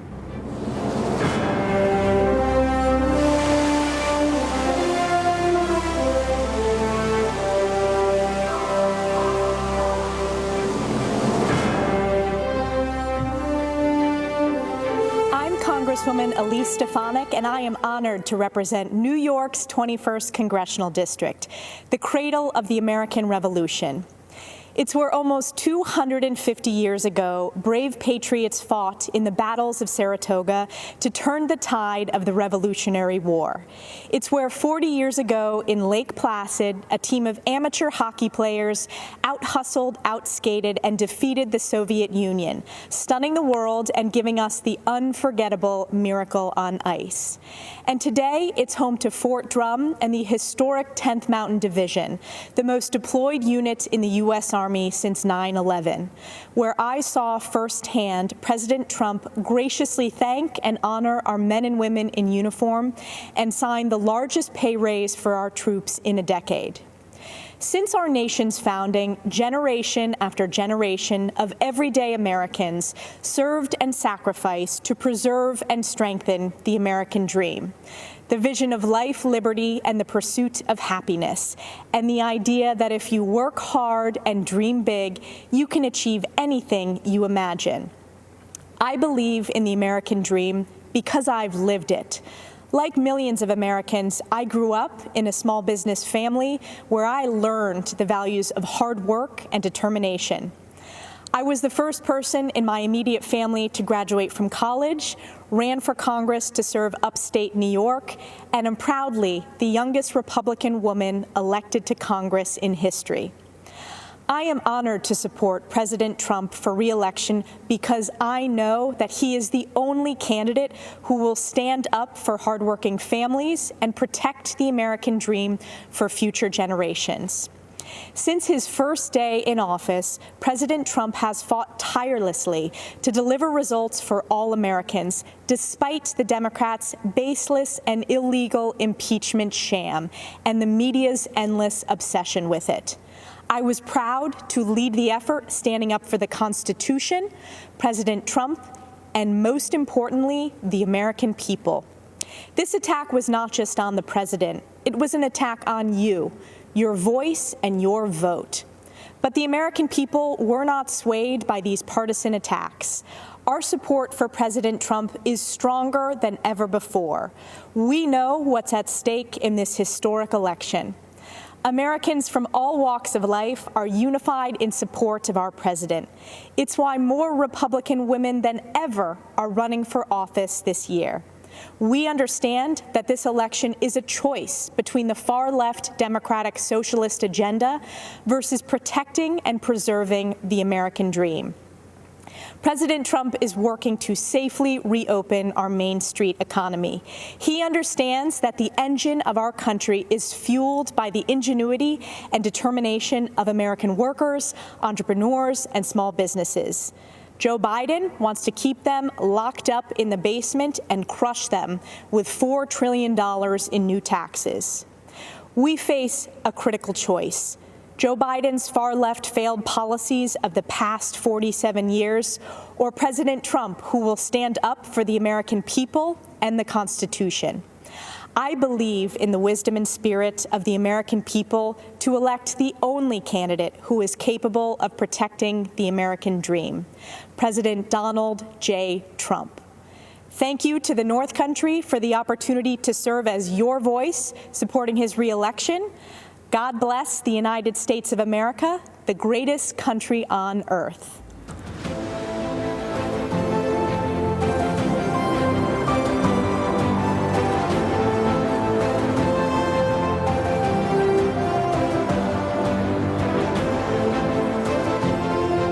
Good evening. I'm Madison Cawthorn, and I'm running to represent North Carolina's 11th Congressional District. This is a time of great adversity for our country, and I know something about adversity. At 18 years old, I was in a horrific car accident that's left me paralyzed from the waist down. Instantly, my hopes and dreams were seemingly destroyed. I was given a 1% chance of surviving, but thanks to the power of prayer, a very loving community, and many skilled doctors, I made it. It took me over a year to recover. My first public outing in a wheelchair was to a professional baseball game. You know, before my accident, I was 6'3". I stood out in the crowd. But as I wheeled through the stadium, I felt invisible. At 20, I thought about giving up. However, I knew I could still make a difference. You know, my accident has given me new eyes to see and new ears to hear. God protected my mind and my ability to speak. So I say to people who feel forgotten, ignored, and invisible, I see you. I hear you. At 20, I made a choice. In 2020, our country has a choice. We can give up on the American idea, or we can work together to make our imperfect union more perfect. I choose to fight for the future, to seize the high ground and retake the shining city on a hill. While the radical left wants to dismantle, defund, and destroy, Republicans, under President Trump's leadership, want to rebuild, restore, and renew. I just turned 25. When I'm elected this November, I'll be the youngest member of Congress in over 200 years. And if you don't think young people can change the world, then you just don't know American history. George Washington was 21 when he received his first military commission. Abe Lincoln, 22 when he first ran for office. And my personal favorite, James Madison, was just 25 years old when he signed the Declaration of Independence. In times of peril, young people have stepped up and saved this country, abroad and at home. We held the line, scaled the cliffs, crossed oceans, liberated camps, and cracked codes. Yet today, political forces want to usher in the digital dark ages, a time of information without wisdom, and tribalism without truth. National leaders on the left have normalized emotion-based voting and a radicalized identity politics that rejects Martin Luther King's dream. MLK's dream is our dream, for all Americans to be judged solely on their character. Millions of people risk their lives every year to come here because they believe in the dream of MLK and the American dream. Join us as we, the Party of Freedom, double down on ensuring the American dream for all people. We are committed to building a new town square. It welcomes all ideas and all people. Here we will have freedom of speech, not freedom from speech. To liberals, I say let's have a conversation. Be a true liberal. Listen to other ideas and let the best ones prevail. And to conservatives, I say let's define what we support and win the argument in areas like healthcare and on the environment. In this new town square, you don't have to apologize for your beliefs or cower to a mob. You can kneel before God, but stand for our flag. The American idea my ancestors fought for during the Revolutionary War is just as exciting and revolutionary today as it was 250 years ago. I say to Americans who love our country, young and old, be a radical for freedom. Be a radical for liberty. And be a radical for our republic, for which I stand, one nation under God, with liberty and justice for all. Thank you, and may God bless America.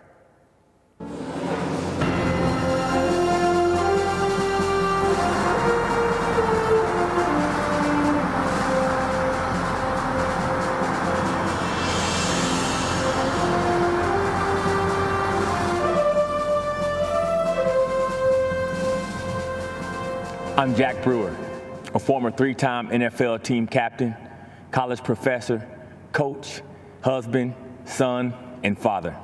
I'm also a lifelong Democrat, but I support Donald Trump.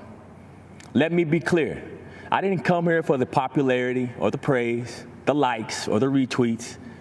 I'm here as a servant to God, a servant to the people of our nation, and a servant to our president. I grew up in Grapevine, Texas, a town that my great-grandfather was the first black man to settle as a sharecropper in 1896. My early high school experience included fighting with skinheads and being a witness in an attempted murder trial after my friend shot a skinhead in self-defense. I remember my dad's bravery when he personally stood up against a KKK rally in my town. In my house, my father taught me to back down from no one. I know what racism looks like. I've seen it firsthand. In America, it has no resemblance to President Trump.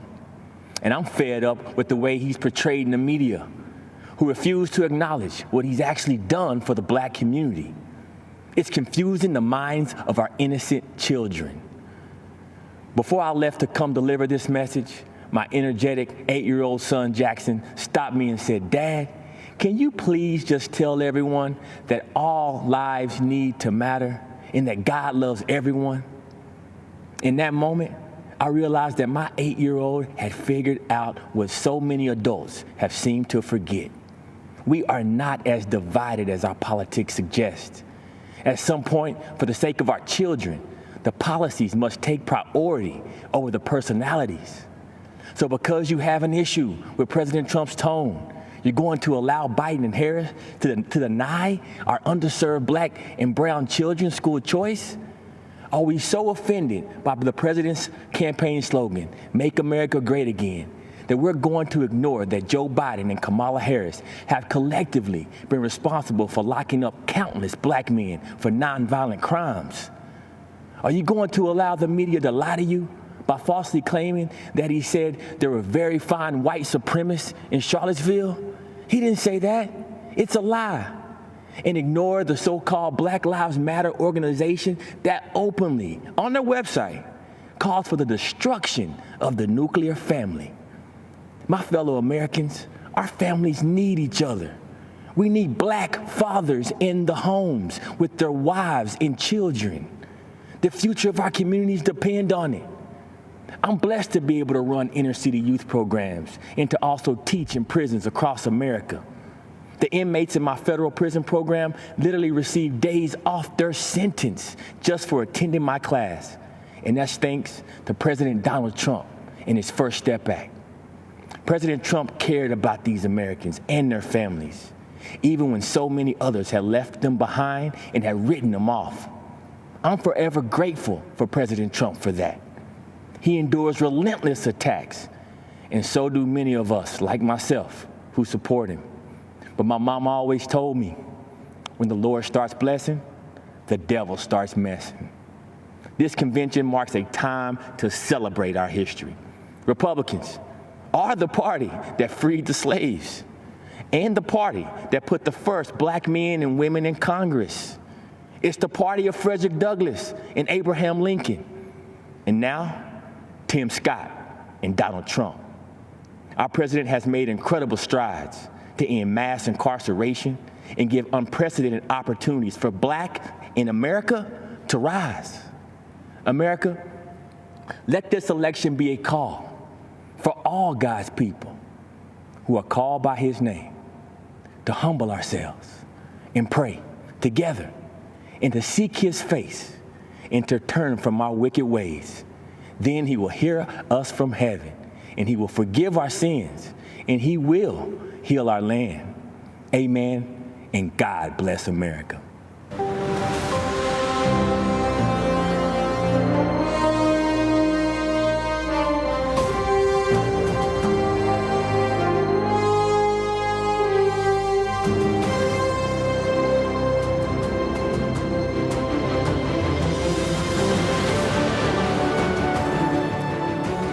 Greetings.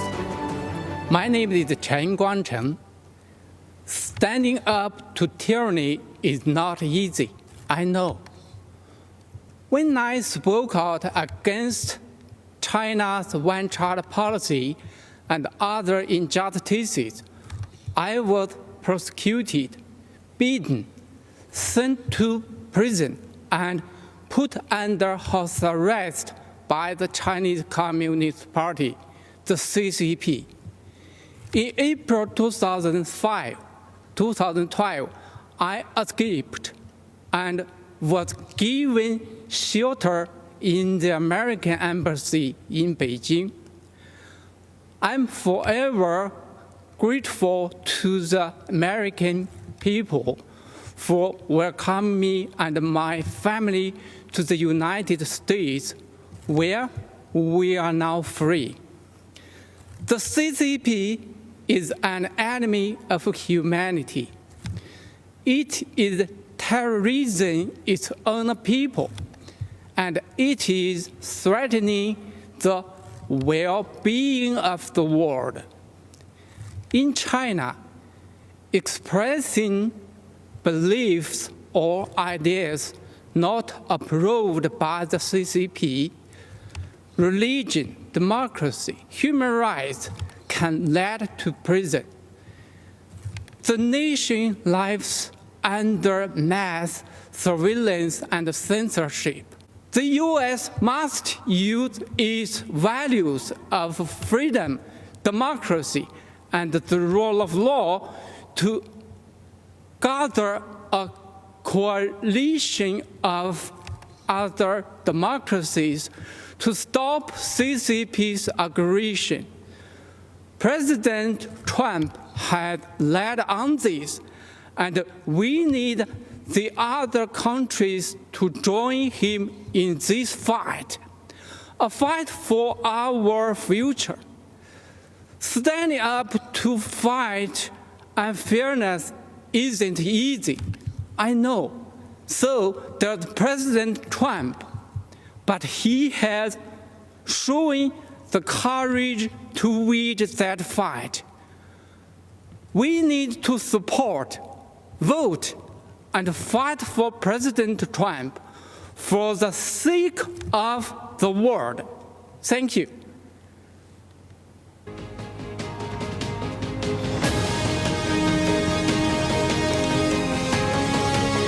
I'm Congressman Elise Zeldin. Tonight, as we celebrate America as a land of heroes, I'm here at a VFW Post of Heroes in West Hampton Beach, New York. I've seen amazing Americans in action. Raised in a law enforcement family, deployed to Iraq as an 82nd Airborne paratrooper, and serving today in the Army Reserve. My generation of post-9/11 veterans has huge shoes to fill, following our greatest generation that fought tyranny and saved the world. All over our country, everyday heroes serve and sacrifice for the greater good. Farmers, truckers, craftsmen, these heroes keep America running, and President Trump fights for them every day.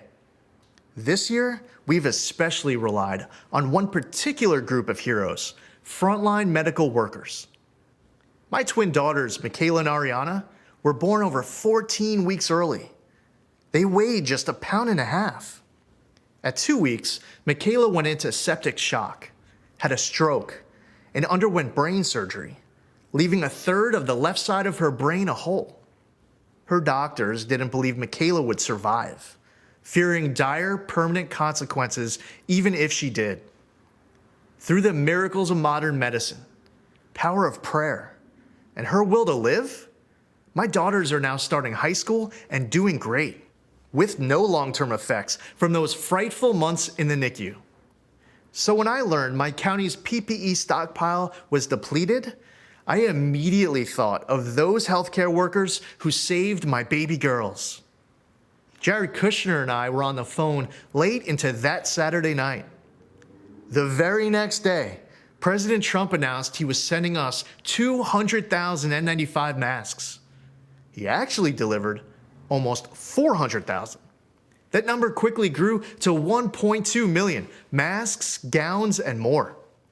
The president sent thousands of ventilators to New York. He deployed the USS Comfort and converted the Javits Center to a field hospital.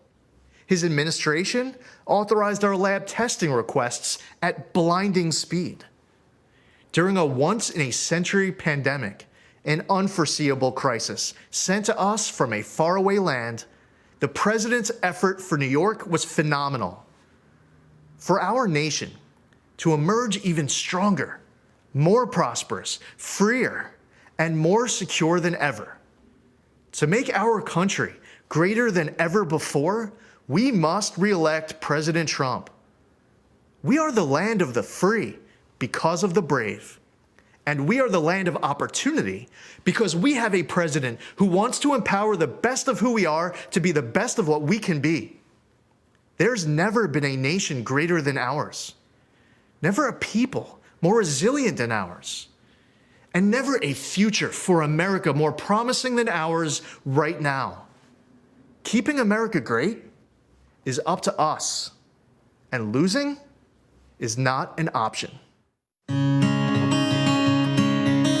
I'm very proud to have President Trump in office here. He's the best we've ever had. He's done the most for any president ever has done. He's always there trying to take care of veterans, giving veterans what they need. The turnaround times have increased since Trump has taken over. You had to fight 15 years for benefits, but once he came into office, you had like 90 days. You turned your paperwork in, at least you had some kind of answer. I waited months for a signature on a piece of paper to get a prosthetic leg fixed, and now it's a lot better turnaround. But before, it was a 5-year waiting process to appeal. So how long do we have to wait for benefits? I waited 20 years to file. Rapidly was approved for medical, and then turned right around and got disability. I was thinking it was going to be several years worth of waiting to hear. He's accomplished a lot in 3.5 years. And it helps the American people, and he has done a lot for veterans, for the middle class. I chose to serve my country. If I could do it, I would do it all over again, especially for this president. I mean, he's the kind of president you'd run through a brick wall if he asked you to. Went through many presidents, but this one, I can say, is the best president we've ever had and ever will have, I believe.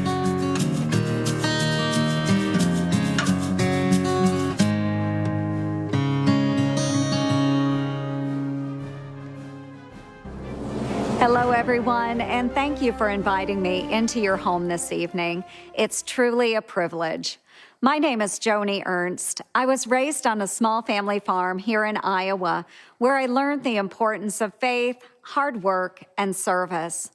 I worked my way through college, then dedicated my life to serving my country as a local official, a battalion commander in the military, and as a U.S. Senator. Service. It's more than a word to me. It's a mission, a way of life. It's what brought me to Cedar Rapids, Iowa in 2008 when I was in the National Guard. We saw historic floods that swept through the communities. We lent a helping hand to our fellow Iowans who were literally underwater. We thought we had seen the worst, but 12 years later, these same communities have faced an even more devastating disaster. The recent derecho storm. If you don't live in Iowa, you may not have heard much about it at first. While reporters here in the state were in the trenches covering the equivalent of a Category 2 hurricane, most of the national media looked the other way. To them, Iowa is still just flyover country. Houses, farms were destroyed. About 1/3 of our crops here were damaged. In some cases, these storms wiped out a lifetime of work, and yet Iowa farmers didn't hesitate to grab their chainsaws and check on their neighbors. Our farmers live every day with that sense of service, the stewards of the land, the ones who feed and fuel the world. President Trump quickly signed an emergency declaration for Iowa to provide relief. And of course, when President Trump came to Cedar Rapids, the national media finally did too. For years, I've worked closely with the president for farmers in Iowa and across the country. We scrapped Obama and Biden's punishing waters of the United States rule, which would have regulated about 97% of land in Iowa, in some cases, even puddles. it would have been a nightmare for farmers. The president delivered on major trade deals with Japan and the United States-Mexico-Canada agreement. And he implemented the sale of E15 fuel year-round. That means more choices for you at the pump and more jobs for farmers in the heartland. This is something the Obama-Biden administration failed to do in 8 years. In fact, I can't recall an administration more hostile to farmers than Obama-Biden, unless you count the Biden-Harris ticket. The Democratic Party of Joe Biden is pushing this so-called Green New Deal. If given power, they would essentially ban animal agriculture and eliminate gas-powered cars. It would destroy the agriculture industry, not just here in Iowa, but throughout the country. When the pandemic hit, President Trump heard us in our call for assistance for our farmers. Knowing we have an ally in the White House is important. Folks, this election is a choice between two very different paths: freedom, prosperity, and economic growth under a Trump-Pence administration, or the Biden-Harris path, paved by liberal coastal elites and radical environmentalists, an America where farmers are punished, jobs are destroyed, and taxes crush the middle class. That is our choice, and it's a clear one. Thank you, and God bless.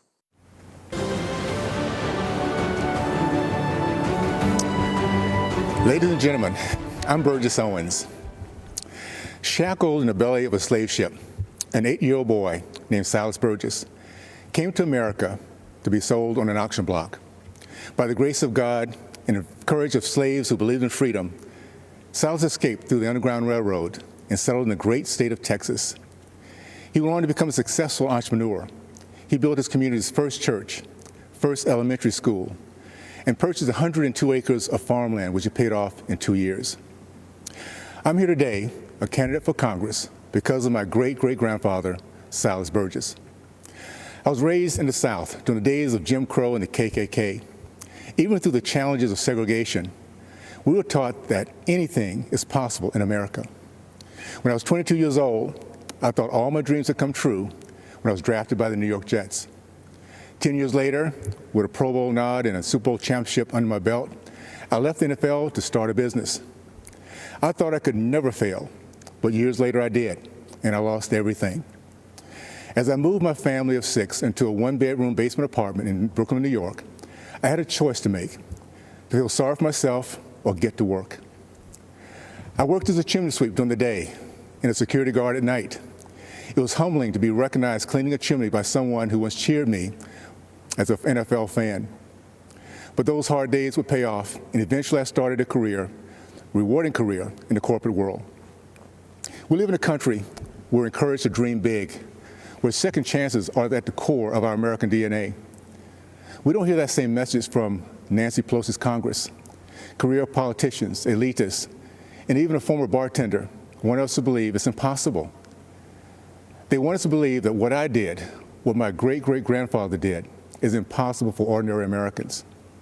As patriots, we know better. This November, we stand at a crossroad. Mobs torched our cities while popular members of Congress promote the same socialism that my father fought against in World War II. We have a Democratic candidate for president who says that I'm not black if I don't vote for him. Now more than ever, we need leaders who stand by their principles and won't compromise their values for political opportunities. Now more than ever, we need leaders who will stand up to the lawlessness supported by the radical left. This November, we have an opportunity to reject the mob mentality and once again be the America that my great-great-grandfather believed in. During the Trump administration, business ownership among blacks, Hispanics, and females have reached all-time highs. Those same groups enjoyed record low unemployment and unprecedented prosperity, and we're just getting started. I'm running for Congress because we don't need more career politicians. We need a few more chimney sweeps. We need more leaders like President Trump who understand the freedoms that make up the fabric of America. My fellow Americans, specifically my Democrat and independent friends, it is now time for us to unite and put aside partisan barriers. Help us win back the House, keep the Senate, and give our president 4 more years, and I promise you, we will make you proud. Thank you, and God bless the United States of America.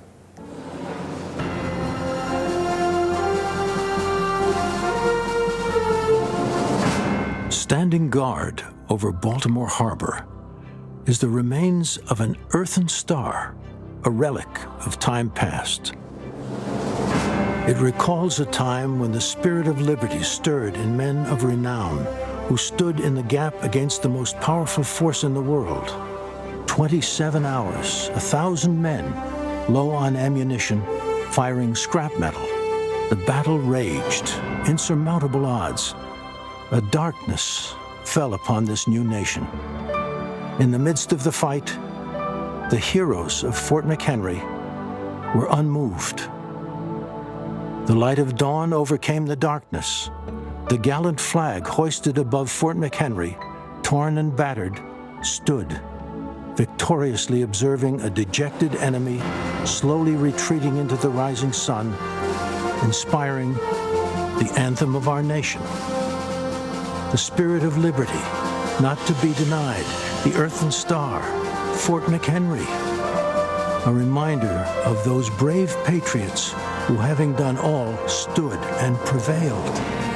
It is why we stand today, honoring past, present, and future generations of freedom-loving Americans when we hear the anthem and raise the Star-Spangled Banner.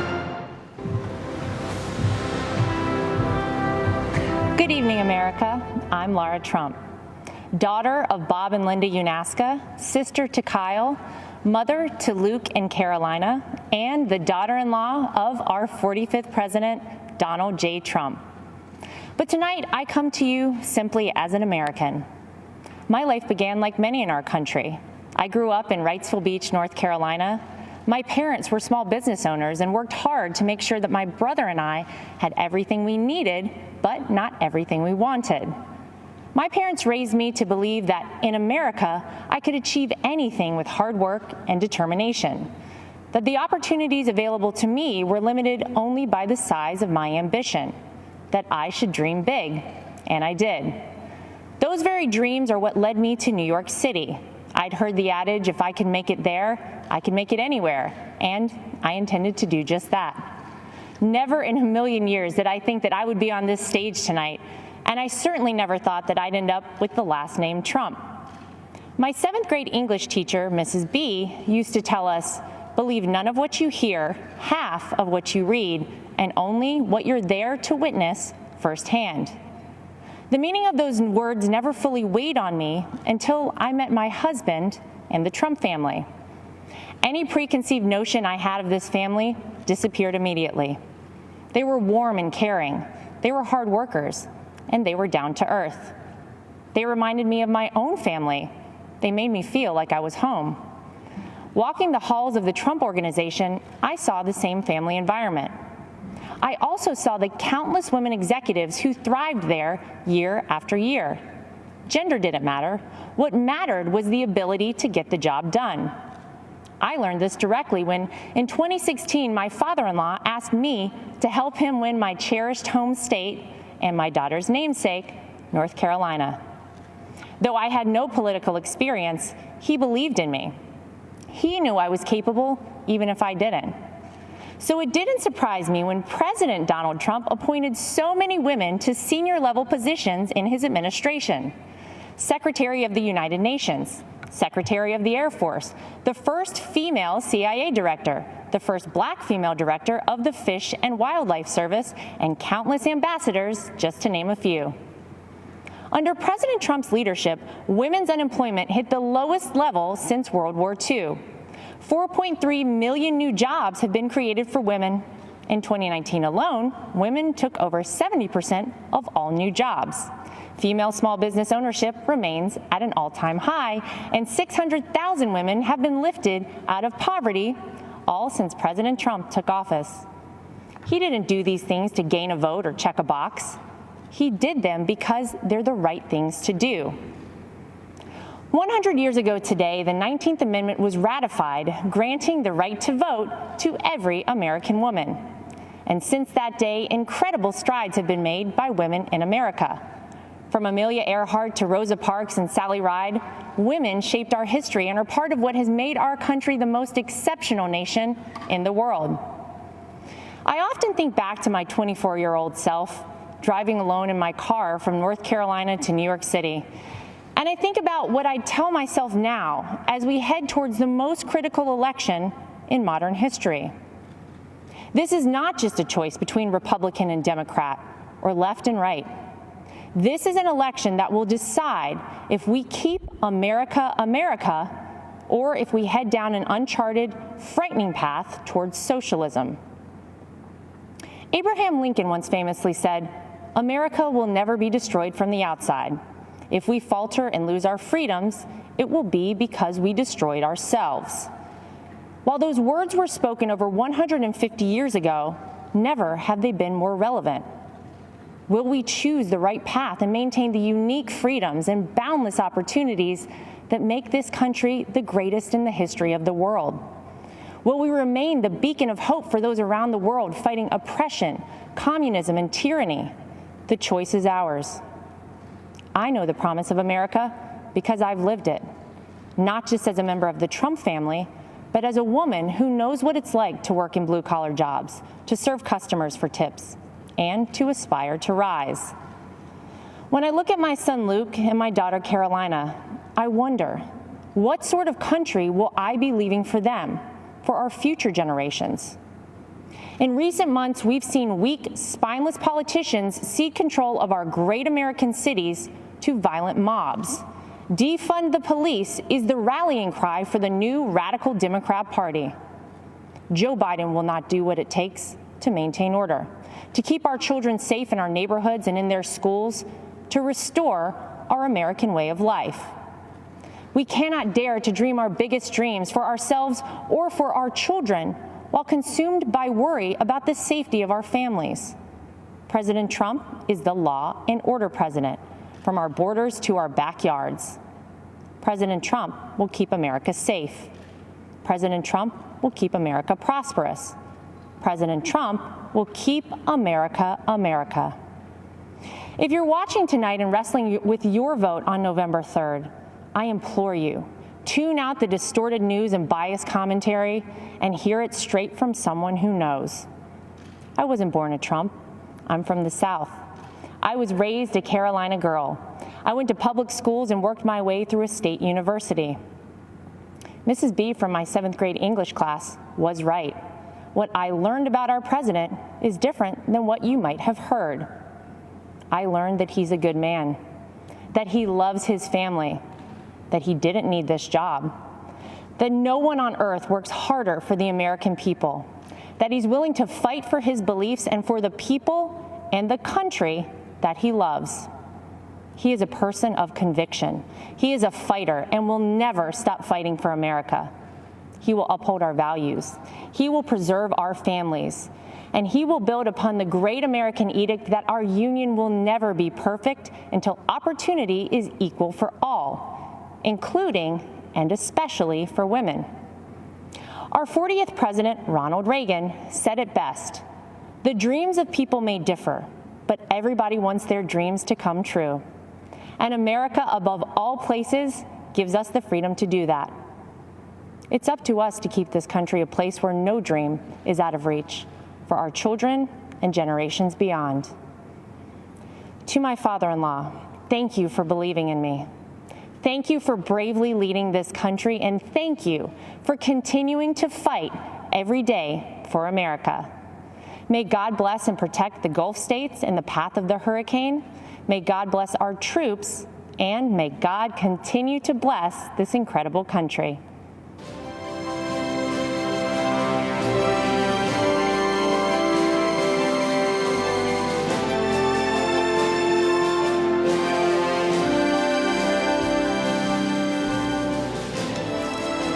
Good evening. My name is Sam McHale. There is a hole in my heart since my beloved Jackie was taken from me. This is her story. There were two things that Jackie loved to do every day. One was to go to the gym and tweet out Bible verses and prayers to her friends. On November 19th, the tweets stopped. That day started out like any other day. She left for the gym early in the morning. I heard the garage door open. Seconds later, I heard the car horn. I went outside to see if she had forgotten something. What I saw was a Jeep blocking her car in the driveway. I noticed the bullet hole in Jackie's window. I saw someone jumping into the Jeep and speeding away. Jackie had just been shot and killed in cold blood. We think this was a carjacking gone wrong, very wrong. Every time I open the garage door or stand in the driveway, I hear that horn. I see her slumped in the seat. When I go to bed at night, that sound and image haunt me. That's my life sentence. It's a sentence being served by too many families left behind by senseless killings. Albuquerque, where I live, is one of the most violent cities in the country. Fewer than 50% of homicides are solved. It is a sad irony that Jackie immigrated to the U.S. for a better life than her native Colombia, only to be gunned down in her own driveway. For 8 months, there were no arrests, no leads in connection with Jackie's murder. The Albuquerque police were overwhelmed.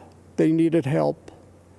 Help arrived when President Trump launched Operation Legend in July of this year.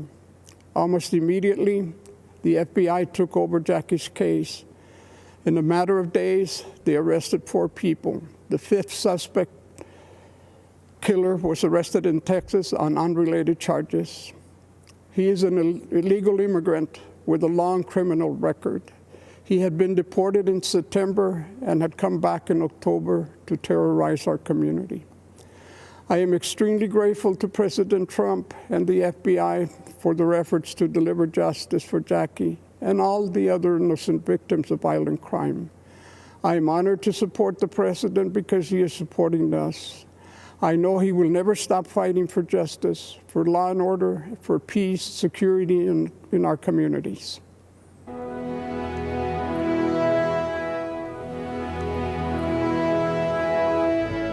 Greetings, my fellow Americans. I am Clarence Henderson. There have been movements that have changed the course of history. Among the most extraordinary was the Civil Rights Movement. 60 years ago, segregation was legal and enforced. The simple act of sitting at a lunch counter could lead to physical harm, jail time, or worse. I know from personal experience.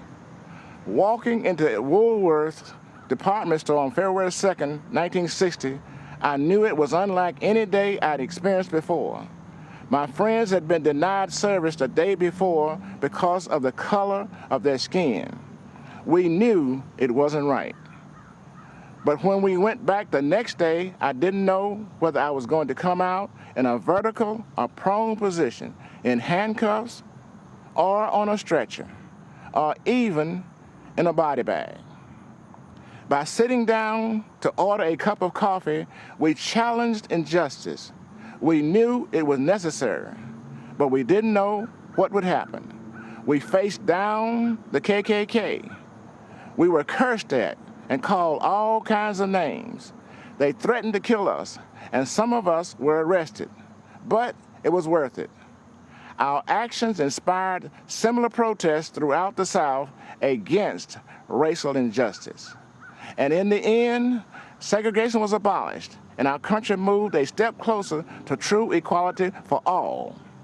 That's what actual peaceful protest can accomplish. America isn't perfect. We're always improving. But the great thing about this country is that it's not where you come from, it's where you're going. I was born on what some would call the wrong side of the tracks. I don't even have a birth certificate. I never attended an integrated school, and am the only one out of my immediate family who graduated from college, an HBCU. I'm a military veteran and a civil rights activist. And you know what else? I'm a Republican, and I support Donald Trump. If that sounds strange, You don't know your history. It was the Republican Party that passed the 13th Amendment, abolishing slavery. It was the Republican Party that passed the 14th Amendment, giving black men citizenship. It was the Republican Party that passed the 15th Amendment, giving black men the right to vote. Freedom of thought is a powerful thing. There are Americans, voters all over the country, who media is trying to convince to conform to the same old Democratic talking points. You know what that'll get you? The same old results. Joe Biden had the audacity to say, if you don't vote for him, you ain't black. Well, to that I say, if you do vote for Biden, you don't know history. Donald Trump is not a politician. He's a leader. Politicians are a dime a dozen. Leaders are priceless. The record funding Trump gave HBCUs is priceless too. So are the record number of jobs he created for the black community and the investment he drove into our neighborhoods with tax incentives in opportunity zones. And so are the lives he restored by passing criminal justice reform, where 91% of the inmates released are black. These achievements demonstrate that Donald Trump truly cares about black lives. His policies show his heart.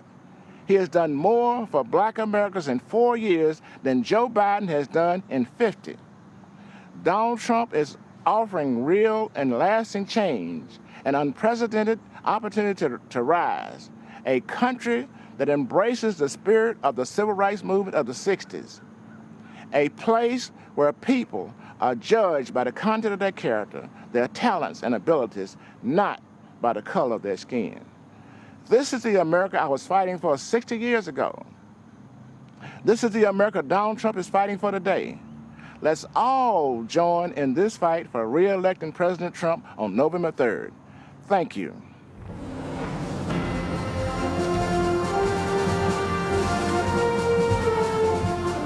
During the presidential primary debates 4 years ago, one outsider stood alone and said in public what most Americans thought in private.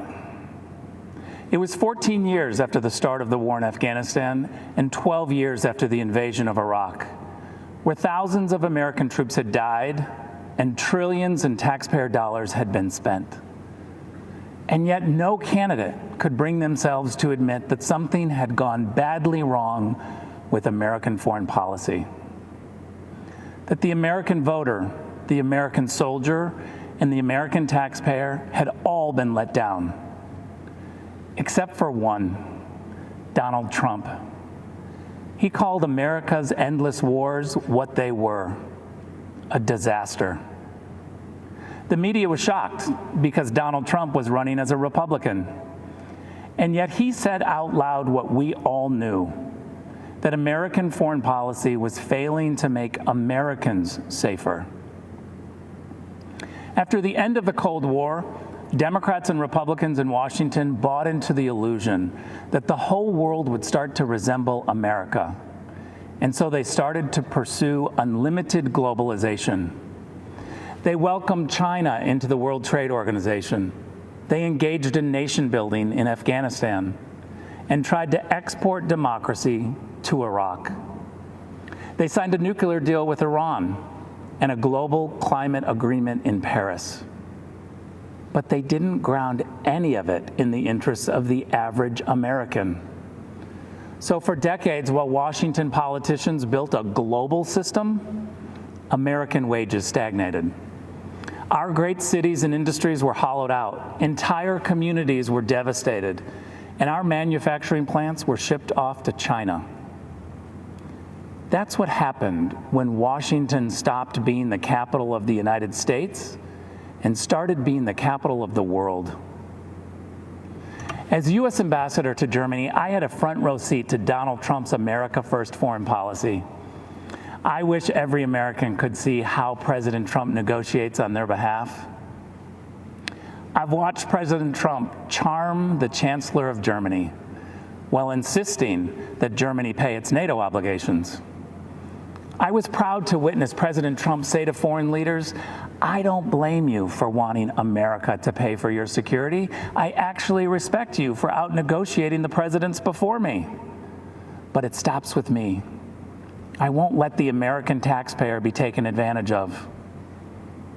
Donald Trump's administration has always made clear that our priority is the American people's security. That's the job of all leaders, to put their people first. And we've seen how this strategy has succeeded. In 4 short years, Donald Trump has led even some Washington Democrats to agree on the Chinese threat, on trade deals that benefit America first, on alliances that share responsibility. In 4 years, Donald Trump didn't start any new wars. He brought troops home. He rebuilt the military and signed peace deals that make Americans safer. The Washington elites want you to think this kind of foreign policy is immoral, and so they call it nationalist. That tells you all you need to know. The DC crowd thinks when they call Donald Trump a nationalist, they're insulting him.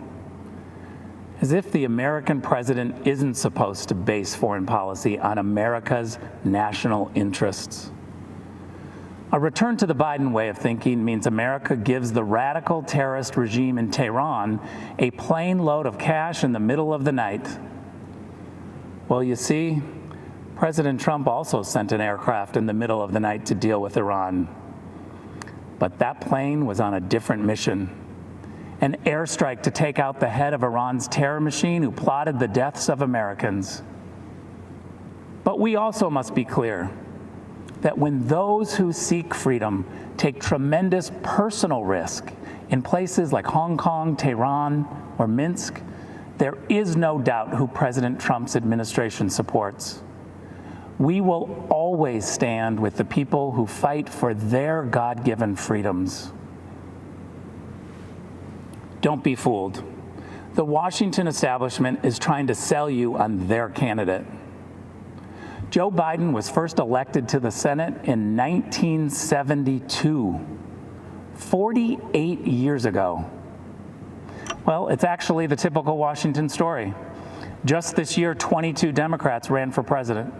They rejected all of the outsiders and nominated the ultimate Washington insider, someone they had to pull out of retirement. Every time Joe Biden offers a new idea, you should ask yourself, why didn't he try that over the last 48 years? Today, the Democrats blame a global pandemic that started in China on President Trump. And they still blame Russia for Hillary Clinton's loss in 2016. As acting director of national intelligence, I saw the Democrats' entire case for Russian collusion. And what I saw made me sick to my stomach. The Obama-Biden administration secretly launched a surveillance operation on the Trump campaign and silenced the many brave intelligence officials who spoke up against it. They presented bogus information as facts. They lied to judges. Then they classified anything that undermined their case. And after Donald Trump won the election, when they should have continued the American tradition of helping the president-elect transition into the White House, they tried instead to undercut him even more. Former Vice President Joe Biden asked intelligence officials to uncover the hidden information on President Trump's incoming national security advisor 3 weeks before the inauguration. That's the Democrats. Between surveillance, classifications, leaks, and puppet candidates, they never want the American people to know who's actually calling the shots. But with Donald Trump, you always know exactly who is in charge. Because the answer is you. You're in charge. Not lobbyists, not special interests, not warmongers or China sympathizers or globalization fanatics. With Donald Trump and Mike Pence in the White House, the boss is the American people. President Trump rightly calls his foreign policy America First. America First does not advance the interests of one group of Americans at the expense of another. It has no bias about red or blue, educated or not educated, urban or rural. America First is simply the belief that politicians should focus on the equality and dignity of every American, and that this duty is fulfilled by promoting the safety and wealth of the American people above all else. That's America First. That's the Trump doctrine. And that, my friends, is 4 more years.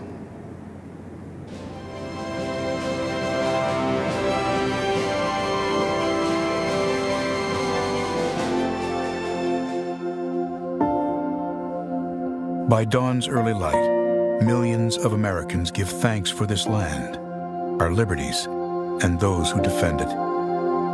That same pride inspired the words of our national anthem, penned here as the smoke of battle lifted over 2 centuries ago. When those American soldiers bravely fought and died, repelling the British onslaught, they did so not only for our people, which that flag represented, but for our principles, for which the flag stood, our God-given freedoms, the right to life, liberty, and the pursuit of happiness, equality under the law, government by the people. These are the threads that bind us together as Americans, for we are not a nation born of blood, but of belief. And even though that old flag has sometimes been battered and beaten, faded and forgotten, fired upon and set ablaze, there are heroes throughout our history who have picked up those tattered strands, mended them, and raised our flag anew.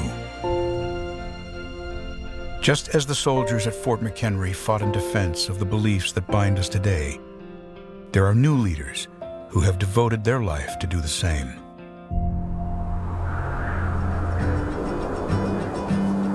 Greetings across the amber waves of grain. This is Mike Pence. Across Indiana highways and homes, his voice warmly welcomed Hoosiers each morning. Mike Pence filled the radio waves with conservative commentary, guarding our American ideals. But much like the man who inspired him, Mike didn't grow up a Republican. As President Reagan said, freedom is never more than 1 generation away from extinction. His grandfather was a hard-working Irish immigrant who drove a bus to provide for his family. His father served our nation bravely in the Korean War and earned a Bronze Star. Mike was the 3rd of 6 children, raised here in Columbus, Indiana, with a cornfield in his backyard. The foundation of America is freedom, and the foundation of freedom is faith. It was in this small Indiana town his foundation of faith in Jesus Christ was laid. And from that conviction sprung his love of people and service to others. It was at a church service where Mike met the love of his life, Karen. They married and have 3 children, Michael, Charlotte, and Audrey. I'm a Christian, a conservative, and a Republican, in that order. Mike became the president of a free market think tank, the host of a statewide conservative radio show, and then a congressman. In Washington, Mike quickly became known as a foremost defender of freedom. He led conservatives in the fight to protect our time-honored values of family, faith, life, liberty, and limited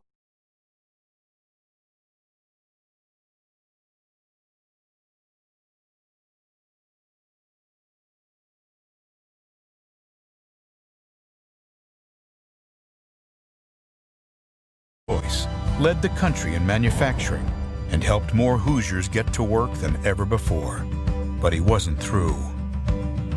ABC News has learned that Donald Trump will choose Indiana Governor Mike Pence to be his running mate. I would like to introduce a man who I truly believe will be the next vice president of the United States, Governor Mike Pence. As our vice president, Mike Pence has held tightly to those threads of freedom woven through our history. Leading with those principles alongside President Trump, our nation experienced prosperity like never before. He is solid as a rock. He's been a fantastic vice president. And now, in these uncertain days, we are equipped to overcome. In times of trouble, some call to retreat from those ideals. but Americans throughout history have lifted them in triumph, hope, and resilience. Mike Pence knows those stars and stripes do not merely represent who we are, but more importantly, what we can be. As the sun rises again on America, we lift our eyes to those lofty truths, to guide our country and every one of us to greater heights. In this land of the free and home of the brave. Vice President Mike Pence.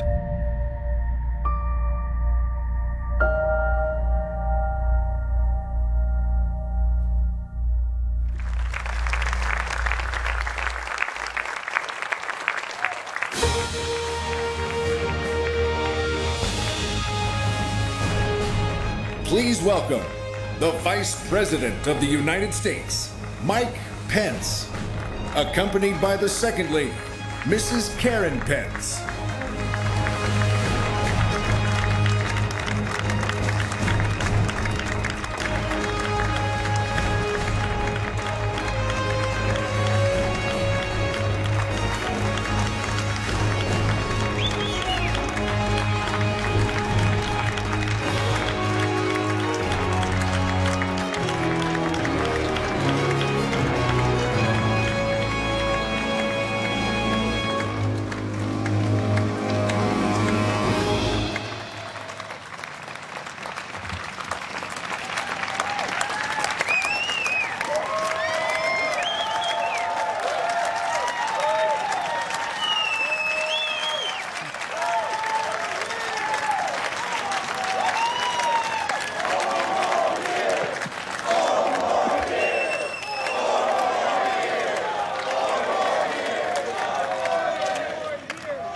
Good evening, America.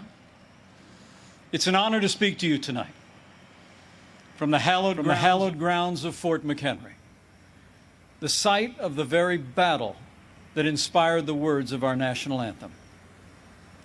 Those words have inspired this land of heroes in every generation since.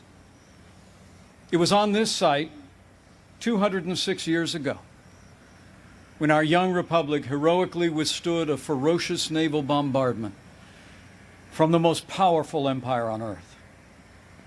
They came to crush our revolution, to divide our nation, and to end the American experiment. The heroes who held this fort took their stand for life, liberty, freedom, and the American flag.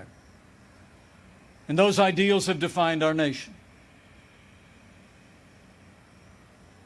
But they were hardly ever mentioned at last week's Democratic National Convention. Instead, Democrats spent 4 days attacking America. Joe Biden said that we were living through a season of darkness. But as President Trump said, where Joe Biden sees American darkness, we see American greatness.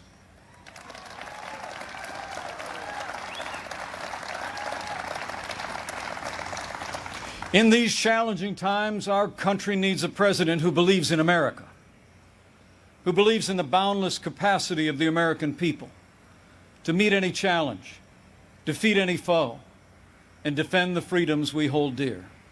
America needs 4 more years of President Donald Trump in the White House.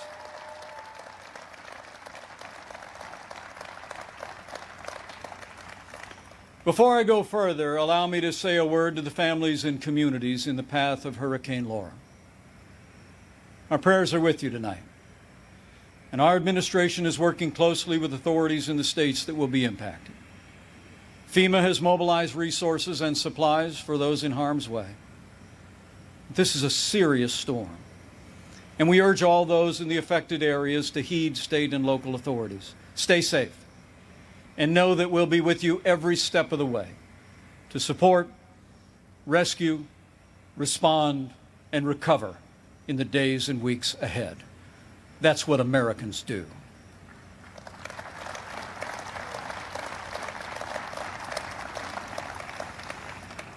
4 years ago, I answered the call to join this ticket because I knew that Donald Trump had the leadership and the vision to make America great again. And for the last 4 years, I've watched this president endure unrelenting attacks, but get up every day and fight to keep the promises that he made to the American people. So with gratitude for the confidence President Donald Trump has placed in me, the support of our Republican Party, and the grace of God, I humbly accept your nomination to run and serve as Vice President of the United States.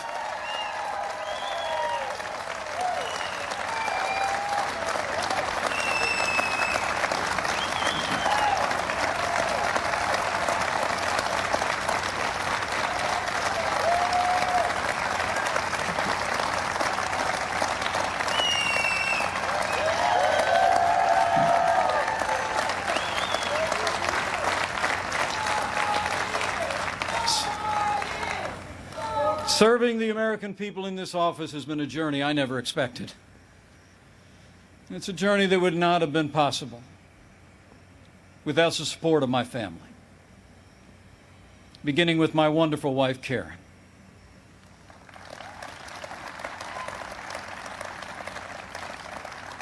She's a lifelong school teacher, an incredible mother to our 3 children. And she is one outstanding Second Lady of the United States.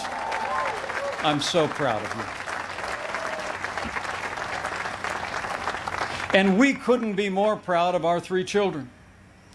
Marine Corps Captain Michael J. Pence and his wife, Sarah.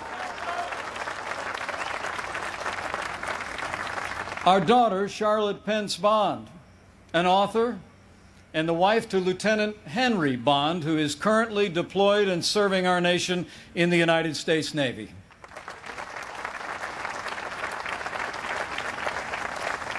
And our youngest, a recent law school grad, our daughter Audrey, and her fiancé, who, like so many other Americans, had to delay their wedding this summer. But we can't wait for Dan to be a part of our family.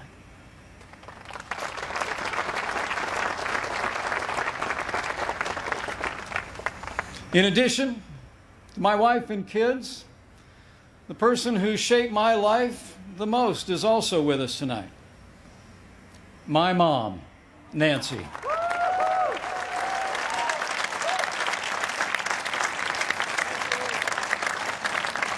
She is the daughter of an Irish immigrant, 87 years young. And Mom follows politics very closely. And the truth be told, sometimes I think I'm actually her second favorite candidate on the Trump-Pence ticket. Thank you, Mom. I love you. Over the past 4 years, I've had the privilege to work closely with our president. I've seen him when the cameras are off. Americans see President Trump in lots of different ways. But there's no doubt how President Trump sees America. He sees America for what it is. A nation that has done more good in this world than any other. A nation that deserves far more gratitude than grievance. And if you want a president who falls silent when our heritage is demeaned or insulted, he's not your man.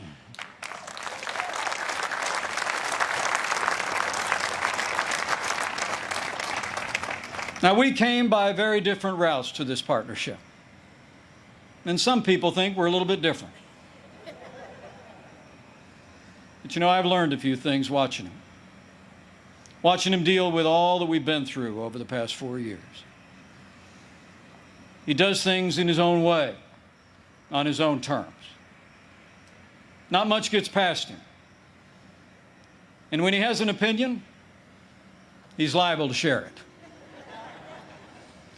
He's certainly kept things interesting.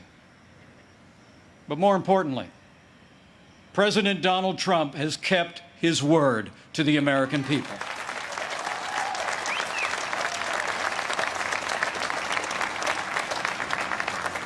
In a city known for talkers, President Trump is a doer. And few presidents have brought more independence, energy, or determination to that office. 4 years ago, we inherited a military hollowed out by devastating budget cuts, an economy struggling to break out of the slowest recovery since the Great Depression.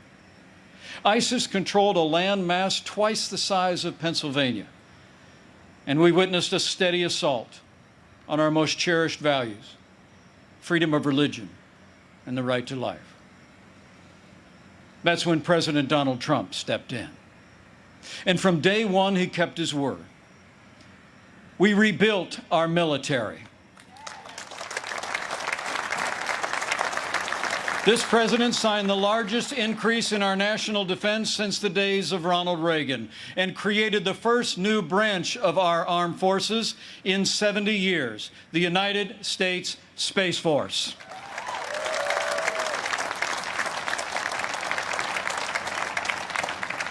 And with that renewed energy, we also returned American astronauts to space on an American rocket for the first time in nearly 10 years.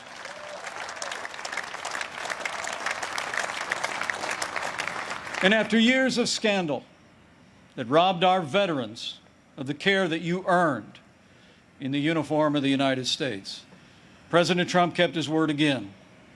We reformed the VA, and Veterans Choice is now available for every veteran in America.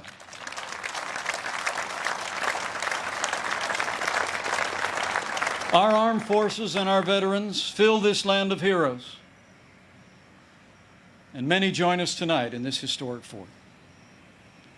Tonight we have among us 4 recipients of the Medal of Honor.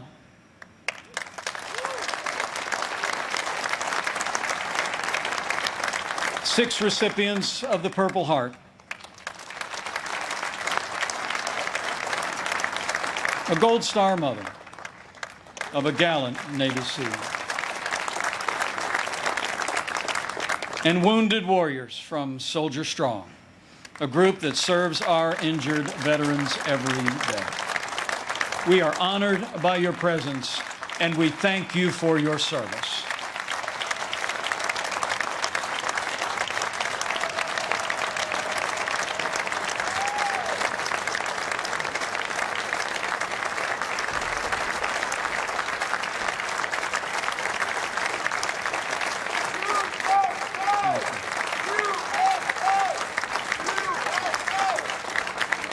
With heroes just like these, we defend this nation every day. And under this commander-in-chief, we've taken the fight to radical Islamic terrorists on our terms, on their soil. Last year, American armed forces took the last inch of ISIS territory, crushed their caliphate, and took down their leader without one American casualty. And I was there when President Trump gave the order to take out the world's most dangerous terrorist. Iran's top general will never harm another American because Qasem Soleimani is gone.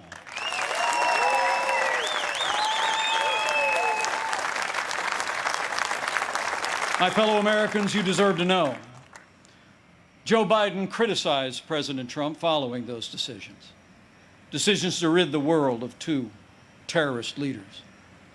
But it's not surprising, because history records that Joe Biden even opposed the operation that took down Osama bin Laden. It's no wonder that the Secretary of Defense under the Obama-Biden administration once said that Joe Biden has been, and I quote, wrong on nearly every major foreign policy and national security issue over the past 4 decades. So we've stood up to our enemies, and we've stood with our allies.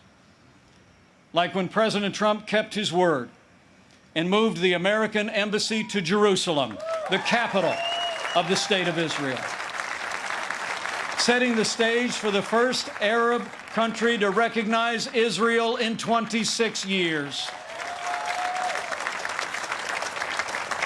Closer to home, We appointed more than 200 conservative judges to our federal courts. We supported the right to life and all the God-given liberties enshrined in our Constitution, including the Second Amendment right to keep and bear arms. And when it came to the economy, President Trump kept his word and then some. We passed the largest tax cut and reform in American history. We rolled back more federal red tape than any administration ever had. We unleashed American energy and fought for free and fair trade. And in our first 3 years, businesses large and small created more than 7 million good-paying jobs, including 500,000 manufacturing jobs all across America. Our country became a net exporter of energy for the first time in 70 years. Unemployment rates for African Americans and Hispanic Americans hit the lowest level ever recorded.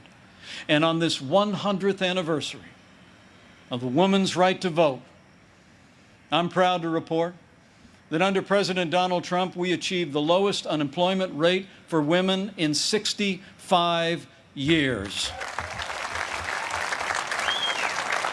And more Americans working than ever before.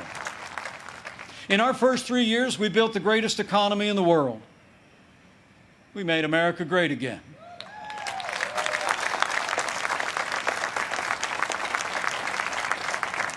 And then the coronavirus struck from China. Before the first case of the coronavirus spread within the United States, the president took unprecedented action and suspended all travel from China, the second largest economy in the world. Now, that action saved untold American lives. And I can tell you firsthand, it bought us invaluable time to launch the greatest national mobilization since World War II. President Trump marshaled the full resources of our federal government from the outset. He directed us to forge a seamless partnership with governors across America in both political parties. We partnered with private industry to reinvent testing and produce supplies that were distributed to hospitals around the land. Today, we're conducting more than 800,000 tests a day, and we have coordinated the delivery of billions of pieces of personal protective equipment for our amazing doctors, nurses, and healthcare workers.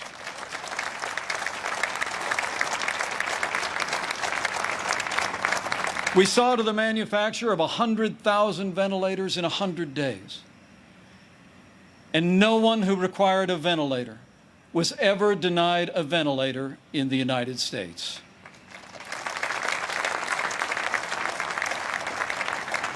We built hospitals, surged military medical personnel, and enacted an economic rescue package that saved 50 million American jobs.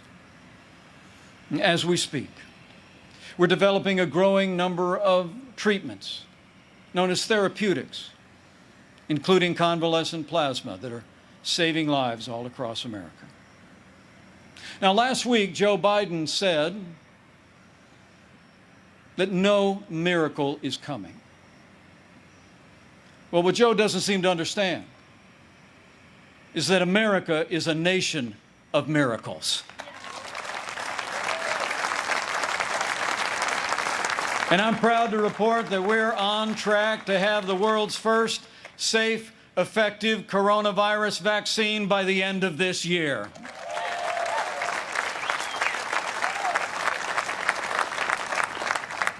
After all the sacrifice in this year like no other, all the hardship, we're finding our way forward again. But tonight, our hearts are with all the families who've lost loved ones and have family members still struggling with serious illness. In this country, we mourn with those who mourn. We grieve with those who grieve. And this night, I know that millions of Americans will pause and pray for God's comfort for each of you. You know, our country doesn't get through such a time unless its people find strength within.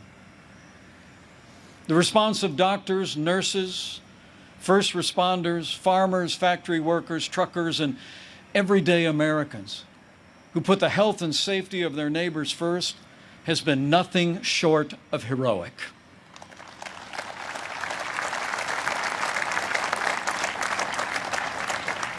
Veronica Sayez put on her scrubs every day in and day out, went to work in one of New York City's busiest hospitals.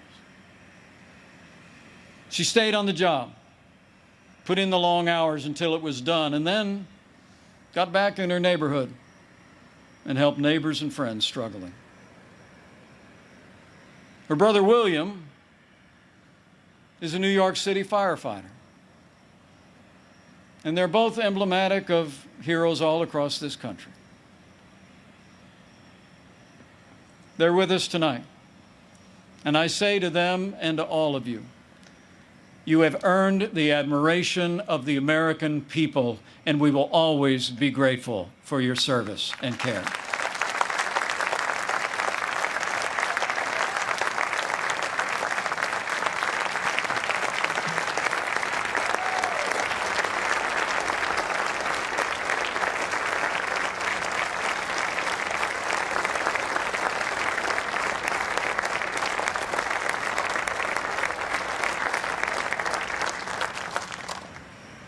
Thanks to the courage and compassion of the American people, we're slowing the spread. We're protecting the vulnerable. And we're saving lives. And we're opening up America again. Because of the strong foundation that President Trump poured in our first 3 years, we've already gained back 9.3 million jobs in the last 3 months alone.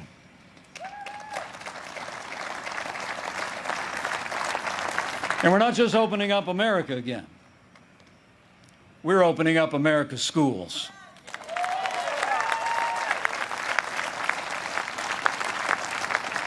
And I'm proud to report that my wife, Karen, that school teacher I've been married to, will be returning to her classroom next week. And so to all of our heroic teachers and faculty and staff, thank you for being there for our kids. We're going to stay with you every step of the way.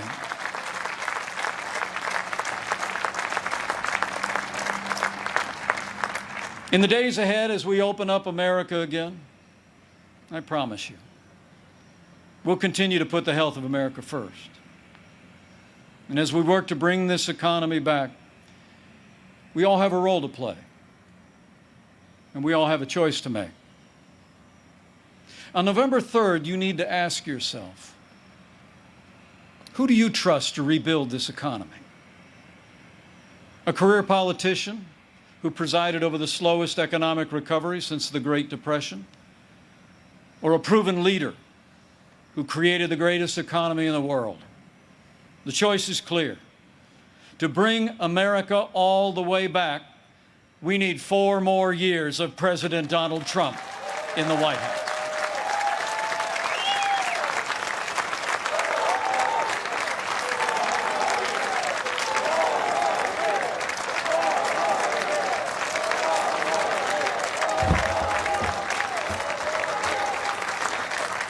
My fellow Americans, we're passing through a time of testing. But in the midst of this global pandemic, just as our nation had begun to recover, we've seen violence and chaos in the streets of our major cities. President Trump and I will always support the right of Americans to peaceful protest. But rioting and looting is not peaceful protest. Tearing down statues is not free speech. And those who do so will be prosecuted to the fullest extent of the law.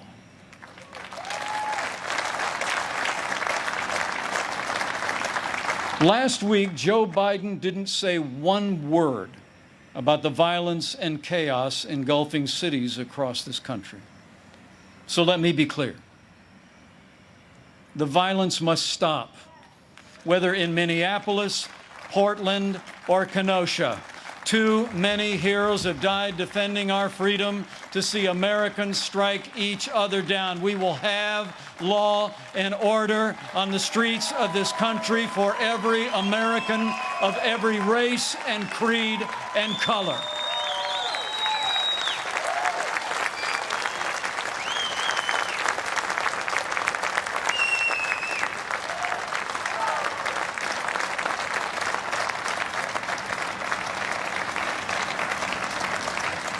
President Trump and I know that the men and women that put on the uniform of law enforcement are the best of us.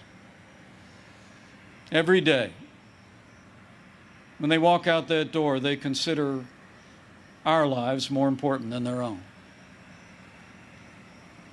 People like Dave Patrick Underwood, an officer in the Department of Homeland Security's Federal Protective Service,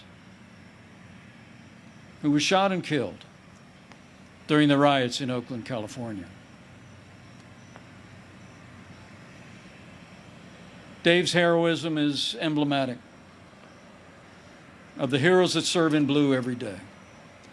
And we're privileged tonight to be joined by his sister, Angela. Angela, we say to you, we grieve with your family. And America will never forget or fail to honor Officer Dave Patrick Underwood.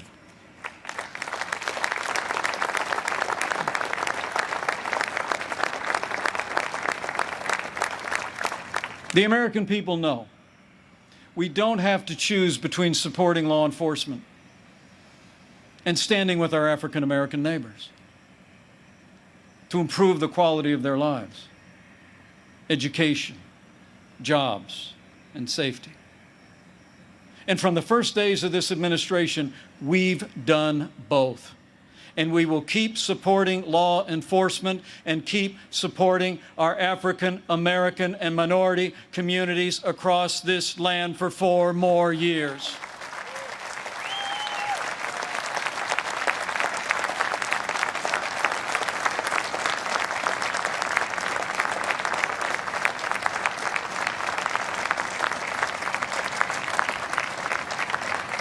Now, Joe Biden says that America is systemically racist and that law enforcement in America has, and I quote, an implicit bias against minorities. When asked whether he'd support cutting funding to law enforcement, Joe Biden replied, yes, absolutely. Joe Biden would double down on the very policies that are leading to violence in America's cities. The hard truth is, you won't be safe in Joe Biden's America. And under President Trump, we will always stand with those who stand on the thin blue line, and we're not going to defund the police, not now, not ever.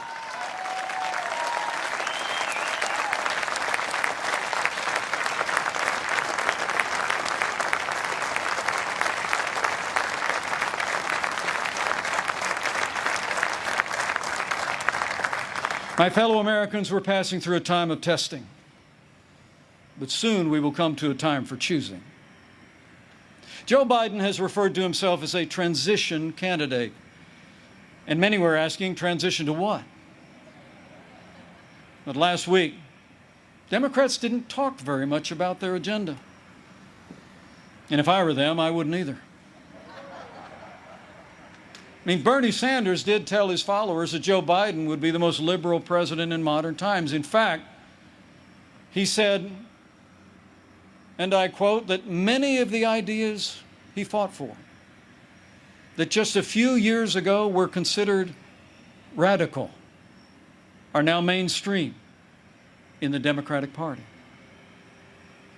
At the root of their agenda is the belief that America is driven by envy, not aspiration. That millions of Americans harbor ill will toward our neighbors instead of loving our neighbors as ourselves. The radical left believes that the federal government must be involved in every aspect of our lives to correct those American wrongs. They believe the federal government needs to dictate how Americans live, how we should work, how we should raise our children, and in the process deprive our people of freedom, prosperity, and security. Their agenda is based on government control. Our agenda is based on freedom.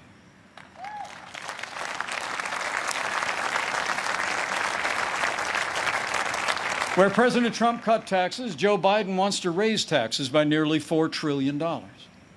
Where this president achieved energy independence for the United States, Joe Biden would abolish fossil fuels, end fracking, and impose a regime of climate change regulations that would drastically increase the cost of living for working families.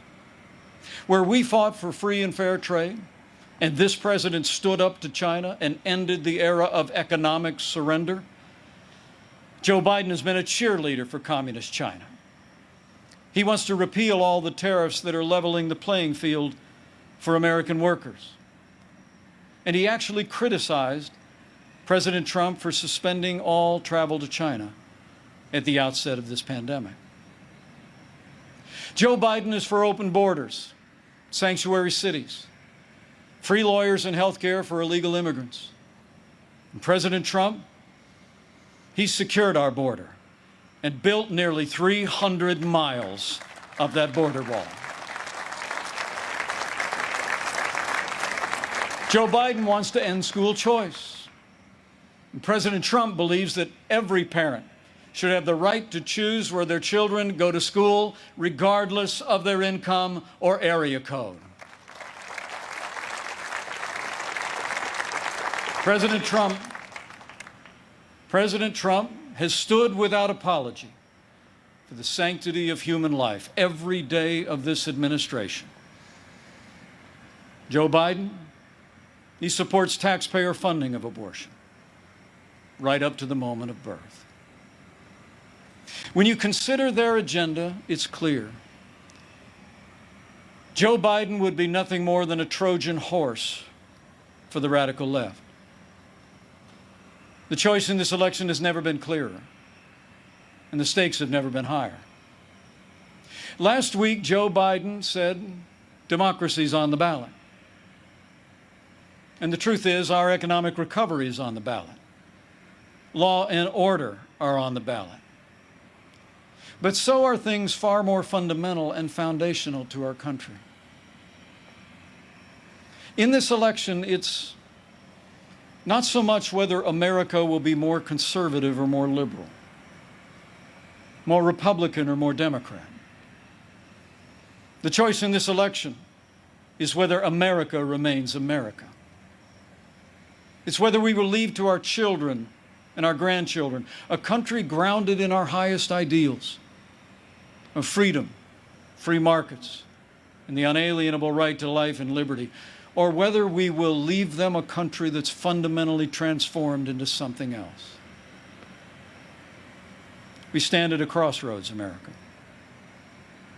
President Trump has set our nation on a path of freedom and opportunity.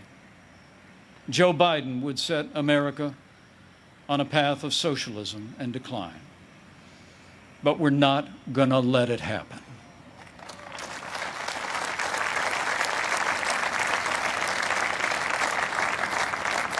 President Donald Trump believes in America and in the goodness of the American people, the boundless potential of every American to live out their dreams in freedom. And every day, President Trump has been fighting to protect the promise of America. Every day, our president has been fighting to expand the reach of the American dream. And every day, President Donald Trump has been fighting for you. And now it's our turn to fight for him.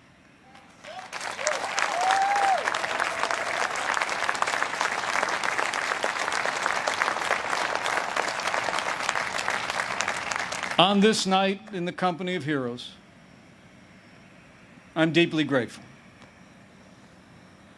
Deeply grateful for the privilege of serving as Vice President of this great nation and to have the opportunity to serve again. I pray to be worthy of it. and I will give that duty all that's in me. In the year 2020, the American people have had more than our share of challenges. But thankfully, we have a president with the toughness, energy, and resolve to see us through. Now, those traits actually run in our national character. As the invading force learned on approach to this fort in September of 1814, against fierce and sustained bombardment, our young country was defended by heroes, not so different from those who are with us tonight. The enemy was counting on them to quit, but they never did. Fort McHenry held, and when morning came, our flag was still here.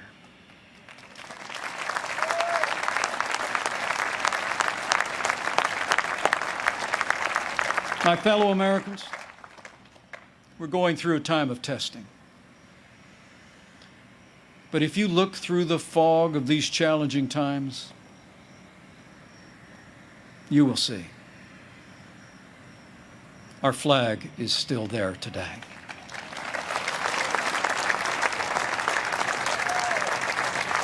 That star-spangled banner still waves over the land of the free and the home of the brave.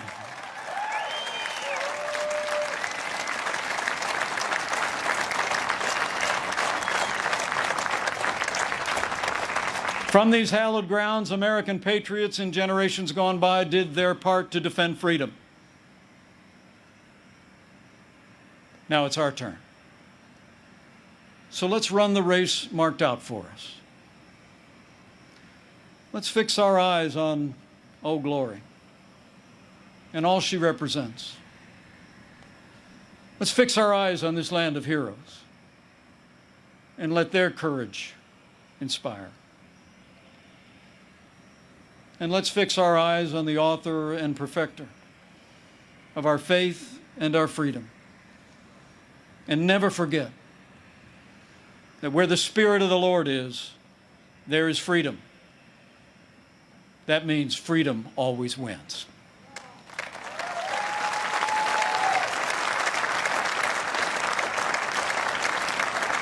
My fellow Americans, thank you for the honor of addressing you tonight and the opportunity to run and serve again as your Vice President. I leave here today inspired. And I leave here today more convinced than ever that we will do in our time as Americans have done throughout our long and storied past. We will defend our freedom and our way of life. We will re-elect our president and principled Republican leaders across the land. And with President Donald Trump in the White House for 4 more years, and with God's help, we will make America great again. Again. Thank you. God bless you. And God bless the United States of America.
Here to perform our national anthem, please welcome country music superstar Trace Atkins.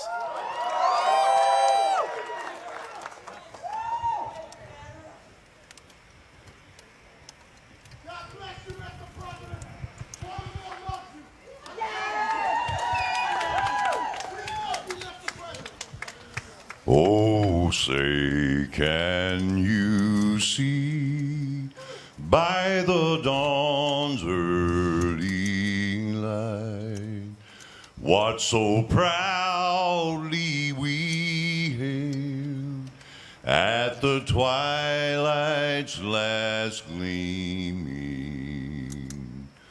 whose broad stripes and bright stars through the perilous fight o'er the ramparts we watched were so gallantly streaming, and the rocket's red glare, the bombs bursting in air, gave proof through the night that our flag was still there. Oh, say does that star-spangled banner yet wave o'er the land of the free and the home of the brave.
All right, folks, so that concludes night 3 of the Republican National Convention. Tomorrow, President Trump is set to